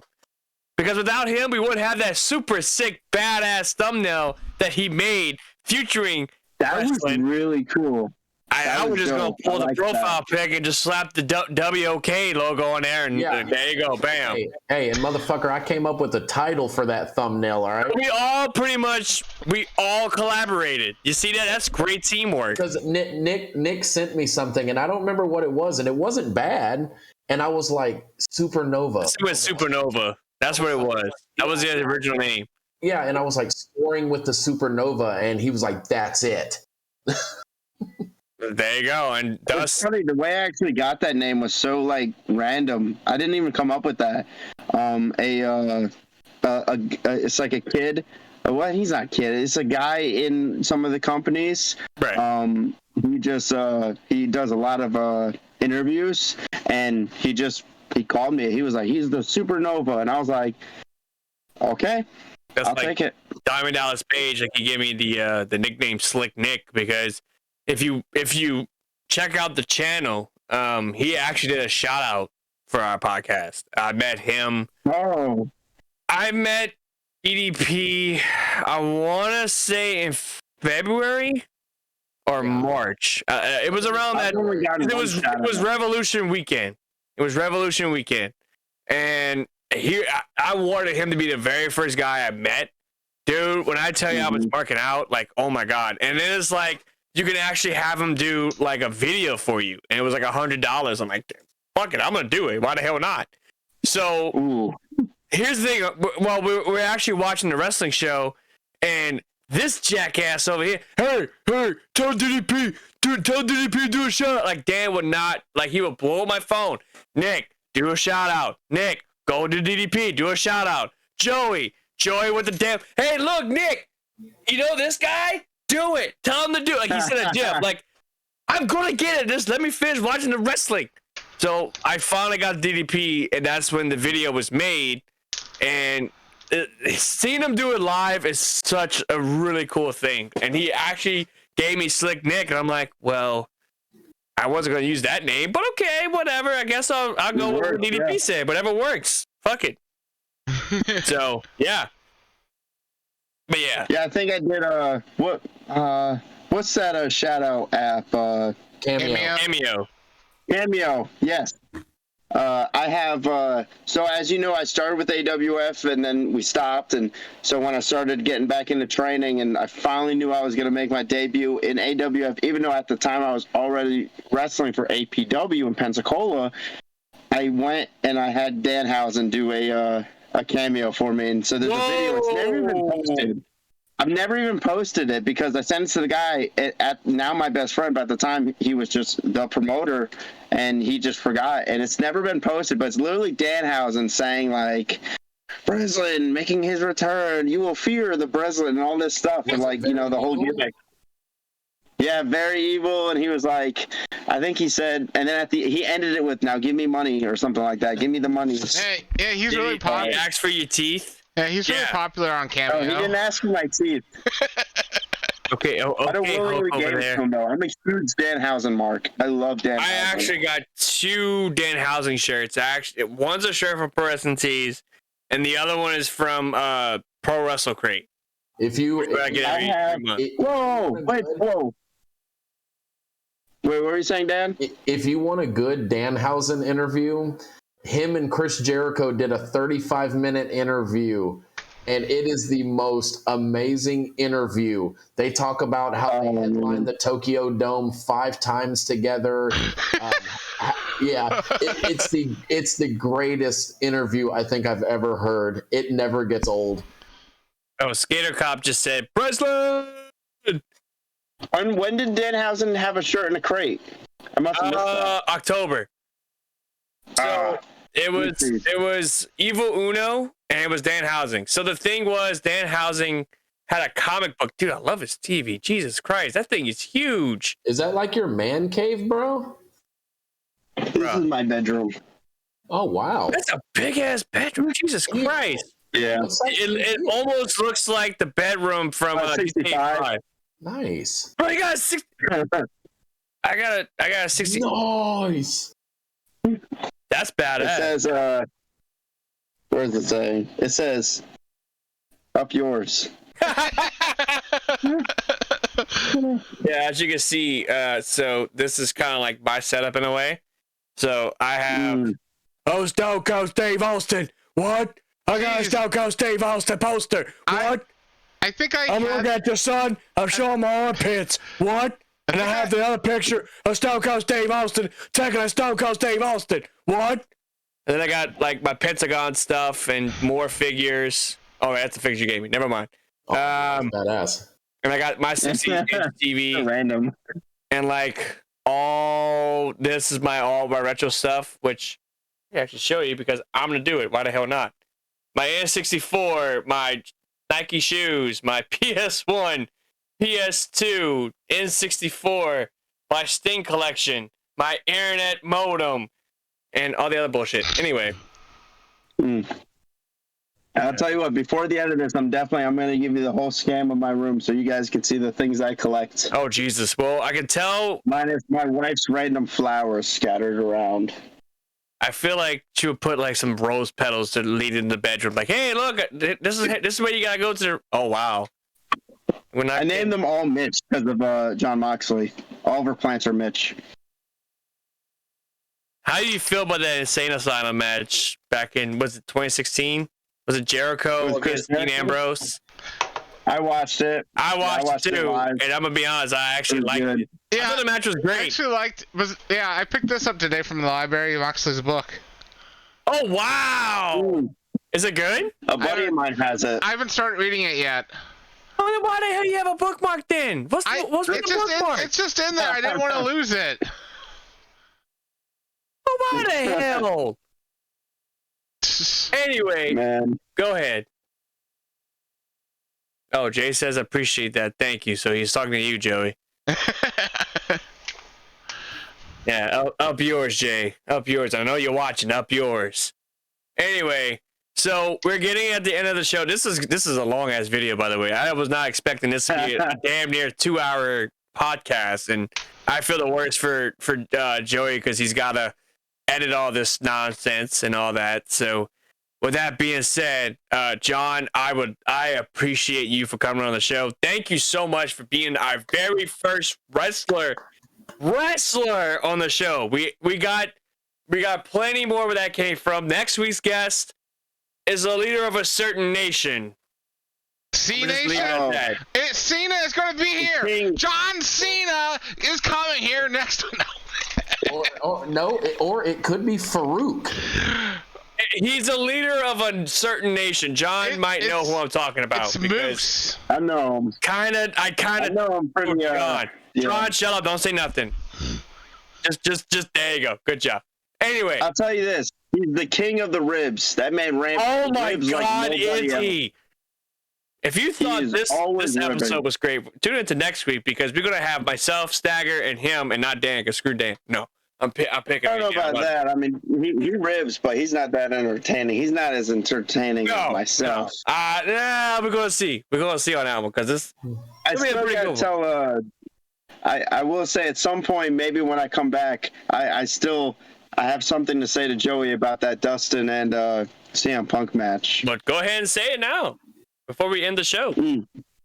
Okay, because I knew you brought it up, and I was going to tell you. I liked it, and I think there's two things, though. One thing that I loved was when Dustin was doing, he was selling the leg the whole time, selling that left leg. Yeah. He was doing the punches, and whenever he jumped down, and he was like, sold the leg. I love that. Yeah. But I hate that he kicked that CM Punk kicked out of a crossroads and a pile driver. That ruined it. As soon as he hit the cross, I was like, come on, CM Punk, you're not that great. You're old. It would be cool if it was like Sammy Guevara, like a rookie coming up or something. Whoa. Hey, that's fight words, bro. Don't disrespect CM Punk on this podcast. But disrespect the king of the straight edge. If we're going to talk about no. But if we're going to talk about old, Dustin is older than CM Punk, though. So. Thank you, Joey. Yeah, that's true. You got your fact. And then, I thought it was funny. If you guys ever run into anybody that's like, wrestling's fake, my go-to is I always compare it to this. I say, like people love Bruce Lee. You watch a Bruce Lee movie, it's like, oh yeah, I love that. Nobody says Bruce Lee's fake though. Exactly. But that's what I say for wrestling. When people ask me, oh well, because I don't have a lot of people say, that's fake, because you're a moron. You're very ignorant if you tell a wrestler, hey, do you know it's fake? I'm a wrestler. I know my business. So I actually have a lot of people. I have a lot of people say to me like, well, I don't understand. Like I'll have family members be like, you're sore. Why are you sore if it's fake? And I tell them, how many people do you know that get hurt doing stunt scenes or stunt choreography? Exactly. Like stunt men. It's not done right. Yeah, so it's like, you have a stuntman do like Tom Cruise. He does his own stunts. He broke his ankle. Yeah. Okay, but it's fake. The movie's not real. He's not. The mission is not impossible. But that's why I say it's not fake. It's choreographed. I like the way you said that. It's the smallest thing. Like I could take a bump and put my hand the wrong way, break my wrist. I use that example because I have kind of like a wrist injury from something that happened from me, Blanco, and Barry. I don't know what it was, but my wrist is like messed up. But it's like I've done something as simple as just jumping out of the ring from the top rope. Old school Undertaker. Yeah. So I wanted to, because the only way to make in wrestling is to take something from back then and twist it. In my opinion, I learned that from Cody Deaner. And so I went up top, old school and everything, but instead of jumping in, I jumped out. and I yanked it on the top rope. Okay. I noticed that. But when I landed wrong, and it was like a pop and fire like sensation shot up my leg, and it didn't hurt because of the adrenaline. But as soon as I stepped on the ramp for the ring entrance, like my ankle like gave. I was like, oh, I had to limp back. I ended up having minor tearing in my Achilles tendon. Oh shit! Yet, you know, it's fake. But yeah, it's so I'm fake. Like, yeah. So you know, I have to take a razor blade. Look at the razor blade, stick it in my skin. But stuntmen, so that's why I say it's like stuntmen. But then I'm also like stuntmen use corn syrup with red food coloring. I mean, I take razor blades and stick them in my skin. Now, here's a good example. Saying that it's fake. Look at Edge. Edge is in his, I believe, his mid 40s. He had to retire for damn near 10 years because of a broken neck. Bryan Danielson, another one, had to retire. If we want to just talk about like devastating injuries, look at Draws. Yeah, Draws is perfect. Better yet, Vicious. Look at Sid Vicious's leg. Better yet, with Rey Mysterio when he had that match against I think it's Pero. I think his name is Paraguay, where he did the 619 and it accidentally killed the guy in the ring. Mm-hmm. Like people want to say it's fake. It's not fake. I will say though, on that subject, that was not Rey Mysterio's fault. That was not. That was a freak accident. No, Shane, I'm not trying to say like that dude, like No, it's not Rey Mysterio's fault. It was a miscommunication. Rey Mysterio should get no heat for that because that dude, like, you can't. You just put your arms up. That's kind of common sense. Yeah, that's all you have to do, and it's just it was a misunderstanding. And all that stuff. Yeah, mistakes happen, and that's what's kind of sketchy about. See, I never actually think about that. Like, I could walk out there and be like, I could die today, you know? Yeah. Like, an entrance could kill you. Look at Owen Hart as the Blue Blazer. Yes. I mean, wrestling is so pyros with the Undertaker Elimination Chamber. Like, even before you get in the ring, you could be hurt. So it's like, Jeff Hardy. Are you familiar with Wes Warren? Yeah. I told Wes Warren to suck at a show. Wes Warren, getting ready for a match, practiced a monkey flip and broke both his ankles. He tried to land it, so he did the front flip, and instead of taking the bump, he tried to land it, which in his defense wasn't his idea. It was the other guy's idea. Right. I'm not going to name drop him because I just wrestled a show with him, so I don't want to, you know. But he broke both his ankles, so I'm like... Anything can happen. You can fall out of a chess chair and get a concussion and die. So it's like, if you can do that playing chess, then look at pro wrestling. Like, I was I don't know. I know Nick saw the match. I don't know if you two saw the match, but Blanco gave me the German Yeah, Dan, you saw it, the German suplex from the ropes. Yeah. I was very intimidated of that bump because I don't like German suplexes because they're sketchy. You can land on your head. I mean, yeah. Look at the Canadian Destroyer. Out of the corner like that. Yeah, I'm like, oh yeah, that too. Look at that. I was like, this is sketchy. But like Nick, you saw it. You know how that match ended. I took a freaking tiger like pile driver. Yes, and that is super sketchy. The double underhook pile driver. That move alone can paralyze you if done wrong. That match can paralyze you. I've taken a pile driver. I've only taken a pile driver from one person, but I've taken it to him 2 times, I think. Yeah, twice. And it's Zane Stevens. And the second time I took it from him, it wasn't his fault. It was my fault.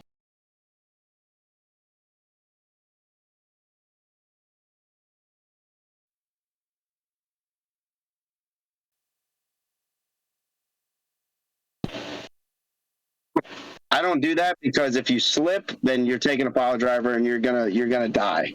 So Joey's like, screw you, I believe in the show. No, the whole thing. No, Discord crashed. Everything was frozen up.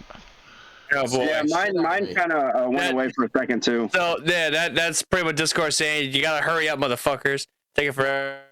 Now, hey, really quick. Now, you were talking about German suplexes. Do you feel like Brock Lesnar is careless with his German suplexes? Yes. I don't know. I think he's good at making it look like he's careless. Well, because the reason why I say that is because, and maybe it was because it was fresh at the time, but remember when Daniel Bryan came back and he had that match with Lesnar? Yeah. And Daniel Bryan was known, he had concussion problems. That's why he had to take all that time off. And then seeing some of those fucking high-ended German suplexes that he was landing straight on his head made me cringe. Like, they were scary looking. There's a point. I for the longest time I hated Brock Lesnar. That's actually Brock Lesnar single-handedly is the reason I stopped watching WWE. When that stuff with John Cena, I stopped watching. Yeah. But I will say, the first ever WWE pay-per-view that I saw live in person, which I actually thought was a live show, like just a generic live show or a premium event. Day One, you guys remember Day One? Yeah. I watched that. I was there. I thought it was a live show. Yeah, I was in Atlanta. I had like something going on, and I was there, and I thought it was a live show. And I was like, "Why is Peacock why is there cameras everywhere? Why is this on Peacock? Oh, it's a pay-per-view." And that show made me love Brock Lesnar. Wow. I don't know why. I hated him. I've always hated him, but that show was like, I was like, him now. Yeah, I'm enjoying. Yeah, him actually being a person makes it better. Like being now that he can talk. An actual character, not just a straight up dick. He's not just I'm gonna come out and beat your ass. I will say, like, back to the movies, the wrestling movies. Have you guys watched the Brock Lesnar movie? I had it. Yeah. I have it right now. It brings a lot of, like, you watch that movie and it'll make you kind of appreciate Brock Lesnar and realize he's just so damn good at being that character. Yeah. Oh, yeah. Same thing with Owen Hart. My whole life I hated Owen Hart until I watched the Owen Hart movie and I realized, oh, wow, he's not that guy. He's just so good at, like, exactly. I actually have an Owen Hart figure, believe it or not. I have the Owen Hart figure and also the Blue Blazer figure. Hey, is your Owen and Blue Blazer the bone crunching action figures? Yeah. Nice. Yeah, the bone crunching. That's cool. I know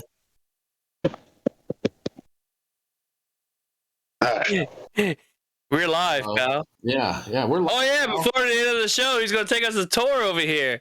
Oh yeah. This is Joey. I apologize. I know you got a lot of work to do. And I know we've kind of had a talk before the show. I think with Robbie, he's like, "Hey, let's not make the show long." And with John, this is now our longest episode. I think that was the day I was. That was the day I wasn't feeling good. Every time I do podcasts and interviews, it's always the longest one. Joey pretty much bitch at us. He's like, "Yeah," he told me and Dan, "I don't want a damn long show."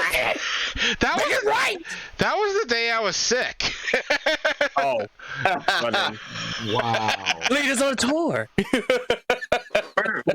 Joey, where are you from? Because if Dan's from like Houston. I'm from St. Louis. Okay, so you guys, how did you guys meet? Like, well, you guys are like very spread out. So here, this is the thing, and I can say this. So I met Joey first. And it's weird. Okay, so I met him on a random pay-per-view wrestling website. And he was the only one that would ever chat. And I'm just like, "Hey, Lucid, what's going on, man? You excited about, SummerSlam 2000?" We've been friends. Me and Joey have been friends for a very long time. And we just, "Hey, do you have Xbox? We'll party chat." We've been friends for over 10 years. And then Nick, I think we became friends off of Fire Pro Wrestling World page. Yeah, it was a group that I had just recently joined, and I typed in on the Facebook, and I'm like, "Hey, I'm new to the channel. I'm new to the group. Does anybody play Fire Pro on PlayStation?" Because keep in mind, I would play Fire Pro almost every day. Like while we were at the pandemic era, like that's literally all I did: play Call of Duty and Fire Pro. That was it. And Dan just so happened to be the guy. Now, in Facebook world, when you get random people texting you, it's kind of like, okay, this is a scam or this is somebody got hacked. Yeah. So I get a message from Dan, and he's like, "Hey, bro, I hear you play Fire Pro. I play Fire Pro too, blah, blah, blah, blah. Let's hook up tonight. Let's play." And I'm like, "Let's hook up tonight." I'm like, exactly. I'm like, I'm gonna have to pass on that one. Sure enough, like we got on, I have my buddy Dustin with me. I'm like, I'm gonna have him come because I need some kind of, if anything happens, there you go. And it turns out he was a real guy. He was a real dude. He was real. We had a really good time playing Fire Pro. We have so much memories. And look at that room. And there's your wife, just like, end the fucking show. Oh, she is out. She is TKO. She's like, babe, end the damn show already. He's like, why do you have to be so famous? You said the show was gonna be an hour. Oh my god, this is so boring. Come on, John, you're pressing 2 hours. You're pressing 2 hours. That's 2 hours that you burned. 10. Oh 9, my god. I will. Anyway, but dude, look at that figure. Jesus Christ. Dude. Oh, yeah. And your wife was like, yeah, just go right ahead. Just hang up all the figures. Yeah, actually, the funny thing is, though, she's the one that hangs them up. Really? Like show-wise, if you ever... I plan to be at every city you guys live in at some point, so I'll see you guys eventually. And she is my assistant, so when I'm in the back getting ready for my match, like getting through whatever I got to do to get rid of the anxiety, she's out there selling my merch and, all that stuff. As a matter of fact, I need to get your merch. As a matter of fact, why not you drop your merch on here? Because I've noticed you have merch, and I'm thinking, why not? So wait, this is going to be on YouTube, right? Yeah, it's on YouTube. Okay, so what I'll probably do is I wonder if I can comment like the link. Yeah. I know the website's called Store Frontier, but I can't even remember what my name is. And I just came out of the shirt. Actually, DCW is the first show I got it, and I was like, okay, people buy this shirt. But I'm trying. I'm in the process of getting it on that website. So I'm gonna have it on that website in like a week. And just post the link in our comment. Yeah, post the link in our comment. I need to get one for sure. And I told the other person as well, whose name shall remain nameless until next week. I told him if I get a shirt from him, he's got to be a guest on my show. So, guest on our show. Man. He's got the same. Actually, Store Frontier. I'm the one that got him that website. I was like, you guys, hold on, not for nothing. Do you have a Spider-Man collection? Sir, there you go. Let's check that out. Nice. I'm not worried about Spider-Man. Zoom in on that Batman. Holy shit. Oh, dude. Okay, I'm about to... Here, let me flip this camera. Oh, here we go. Here's the meat and potatoes, ladies and gentlemen. Oh, maybe I can't, but it's okay. You fucked up. You fucked up. You fucked up. Oh, you got Power Rangers. Oh, nice. Got some, not kidding. I have that. Dan housing, but I do have. I guess I gotta kind of be in it so I can see what you see. Okay, cool. All right, so the micro brawlers. Let me try flipping it one more time.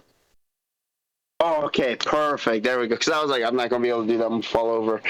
I had this where I stored my loose figures, but I moved them. My wife is a daycare teacher, so I'm gonna give them to her kids because I just got tired of keeping them there. Oh, that's sick! Because I got this one. I got Brian Clark. I don't have him. I got IRS. I got Hurricane, which I saw you had a Hurricane. Yeah, Hurricane was my first love. He was the first. And then this was in yesterday's crate. 1, 2, 3. Who was that? That's fucking awesome. Oh, that is nice. Limited edition, motherfucker. And then, these are the reasons that I sell WWE figures now. That's cool. That's cool. Freaking! I'll set them down. I have Joey's favorite micro brawler of all time. He loves this so much. Oh, Conan. Oh, Glacier. Oh, dude, the company I work with now used to have Glacier every month, and now they're they don't have Glacier no more. Glacier held the wrestle for their world title. I got a Glacier. I actually have a Glacier mask, believe it or not. And then this is the other two. Rasputin. That's from the I'm sure you guys know that show. Right here. Oh man, that's sick. That- Dude, that's Those are so the movies sick. I was telling you guys about. Oh, sorry. I got That's Ron. those random. That's the only Star Wars figure I own right there.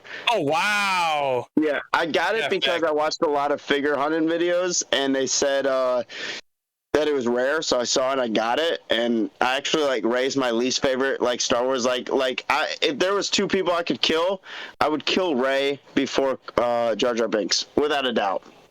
Jesus I Christ. freaking hate Rey. I hate her so much. I hate that she goes, "I'm a Skywalker." Like, fuck you. Yeah, that's a little bit insulting. Oh, hold on. Hey, John, on your WCW, grab that DVD. I have the that says WCW. Hold on. Grab that DVD that's the best of Sting. And I have that too.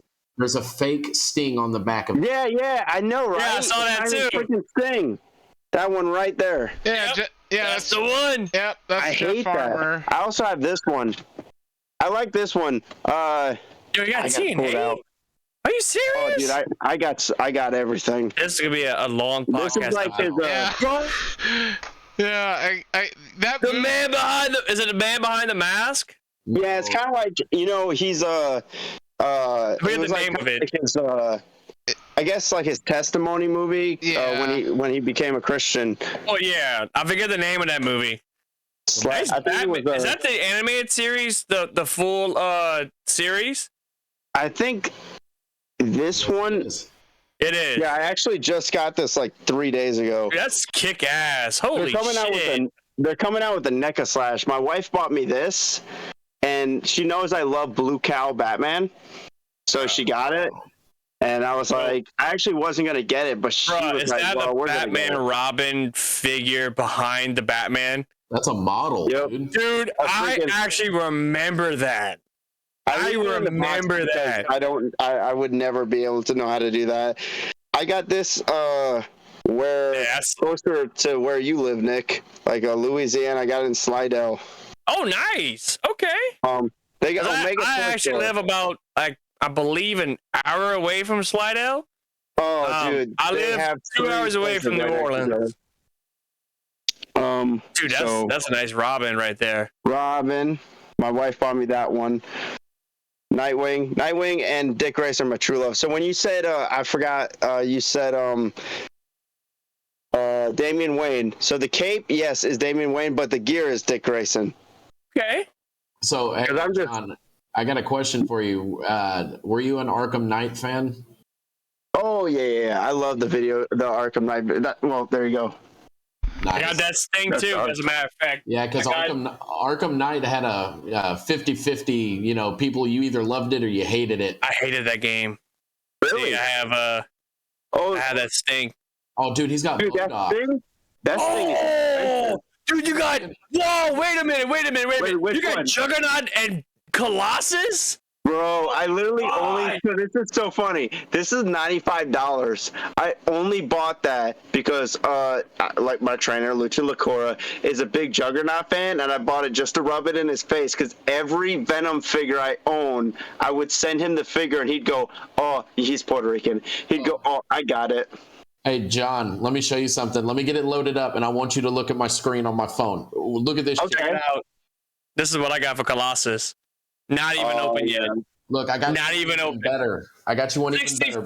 $60. I don't At like this the one. fact that you said "yet," Nick. Huh? What are you planning on opening it? Look, No. Okay, good. I'm planning on opening that. Let me see. hold on. Let me look at this. X-Men versus Street Fighter on my fucking phone. Is that a game? Nice. Yeah, it's the actual game. Look, what? I have that Doctor Doom. Hold on. I'm just gonna pick. Let me go up. That pop. We're showing Okay. pop figures over here. If we're gonna show pop figures, God, Yeah, that Dr. Doom. I got better. dude, he's got Cyber Batman off the animated series. But look at He's got the Cyber Batman. Yo, look at Dude, I'm that. gonna have to download that. What is that on the App Store? Yeah, dude. Just go, if you have Android, I do. This is what the app looks like. Look, That's a sick Batman. I like that statue. I remember seeing that statue. emulator. Okay. Emulator. I'm gonna have to get that for sure. I got this. So these are my wife's. She's a big fan of cute stuff, so I got her these. Look at this, guys. No, let's go, so. Hold on. This is what I've been watching every night until I Ninja finish Turtles, nice. Look at that. Look at that shit, bro. Everybody Dude, that's except pretty cool. Honky Tonk Man and Ultimate Warrior looks great. Oh, God so damn, this is why I love Danhausen. This So is as a you can long see, ass podcast, Joey. I am so sorry, dude. I have a separate pop section just for Fucking Simpsons. Simpsons. This dude's got a that's why Simpsons.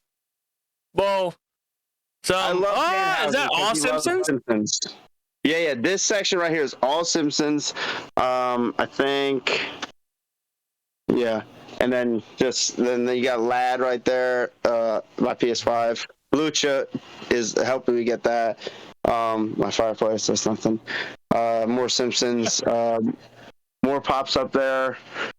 I got Ninja Turtle. Ninja Turtle as freaking Finn Balor and a Ninja Turtle down here. My wife knocked it over and didn't put it back as Sting. Oh, why the hell, woman? Why you gotta knock down the man's stuff? Darby. Meanwhile, she's laying in bed like, John, cut the damn camera off. So Now she's sitting. Now she's over there.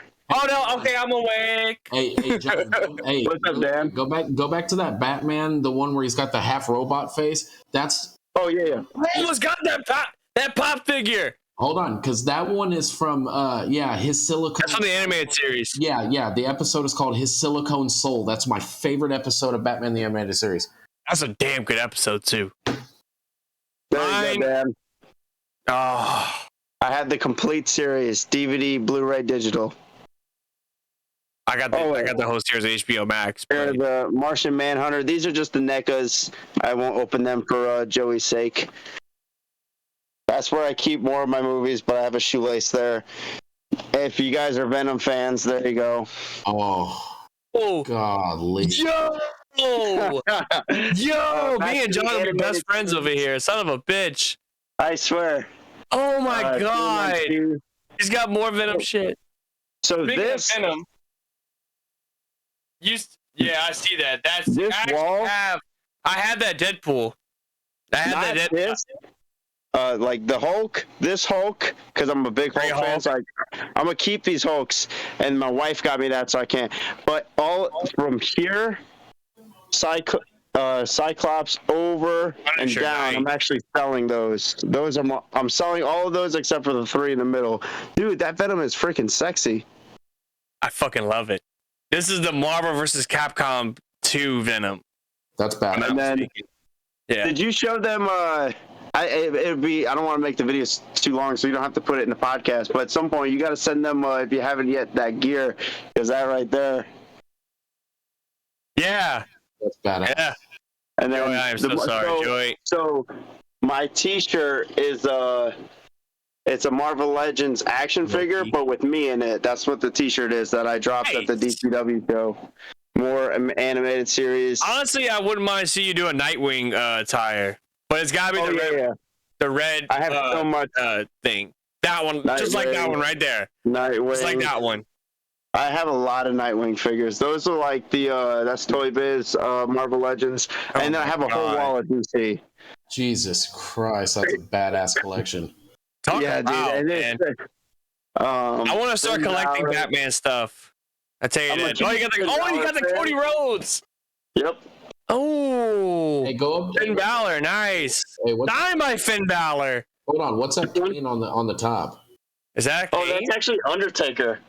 Oh, okay, cool. Oh, that's Undertaker dressed as Kane. I remember that. Yeah, I remember when they released that. Yeah, how do I get up? SummerSlam '98. Joey's like, in the fucking episode already. I'm getting tired here.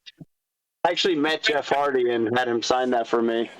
Finn Balor signed that, but I didn't meet him. He just signed it. Nice. Will Ospreay, nice. I think I got it from High Spots. I'm a big Roddy Piper fan, so as soon as I saw Roddy Piper and Mr. T, I had to get it. I think that's all of them. There's some more Robin stuff down here, some Robin and Raphael. Joey's Jungle Express, except it's reversed. And then the show I did with Fuego del Sol. That's sick. There's Ray Fury. Wesley Crane. But Cool off. and then I already sold this, but he hasn't got it yet. He gave me the money. He just was like, "Oh, I'll get it when I come."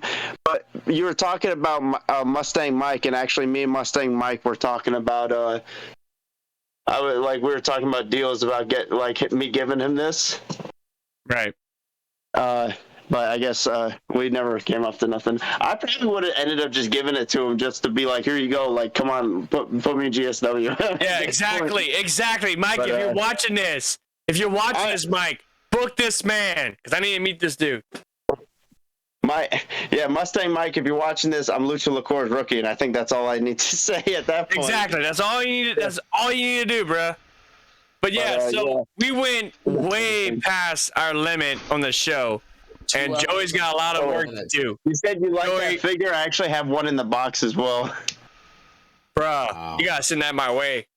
I ended up my way because it comes with arms that you can put on him with a cape, and I love Blue Cow, but the cape it comes with, because this cape obviously it's like big and drapey, but the cape you can put on him is cloth, and I thought that was cool, so I was like, I gotta get two so I can have one with the cloth cape and then just keep it, because usually I don't open figures, but I opened this one because the box looked like I'm gonna beat it with a 9-iron. Yeah, it didn't do justice. I was gonna say, if you send it to me, I'll find a new place, but Scott Hall stays by my computer because he's the man. But yeah, so we have reached the end of our video. John, thank you. Our Breslin, I keep saying John.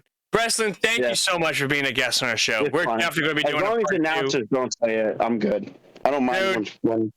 You're welcome to be part of the show anytime. We're definitely going to be doing another episode with you. I'd love to. I had lots of fun. It was awesome. Dude, this is probably our best episode. Like, from the thumbnail. The thumbnail alone is amazing. Thank Joey on that one, because Joey kicked ass with that. But everybody else, thank you for the 31 subscribers. We had 31 subscribers. We need to get more. Hopefully after tonight we get some more subscribers. But if you like what you see, and if you want to see more Breslin stuff, check him all over. He's all over the world. It's going to be all over the damn world. He might be on AEW. He might be. Dude, and hey, I'll be sick. I want him to reach out to TASW, dude. Texas All-Star Wrestling. Dude, you got to come down. I'm going to get into Texas. Whoa. Oh, what the hell? Yeah, like I said, we're gonna end the show with a highlight video of Breslin. Oh, okay. I had to replace the music because it was copyrighted music. I didn't want to deal with that. We had to replace the music. The music though. Yeah, he showed me. I liked it. It sounded cool. I sent it to him. So, yeah, you got a highlight package after this. Yeah. So from myself to. Uh-oh. What? Oh, he's taking off the lights. Oh, he's making it. Oh, it's about to get toasty with it. Anyway, to Sick Nick. From Sick Nick to Dan the Man to. Why the hell the man changed the lights? Anyway, to myself, Breslin, Dan the Man, and Crocker, you know what to do. Play that damn track.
goodbye.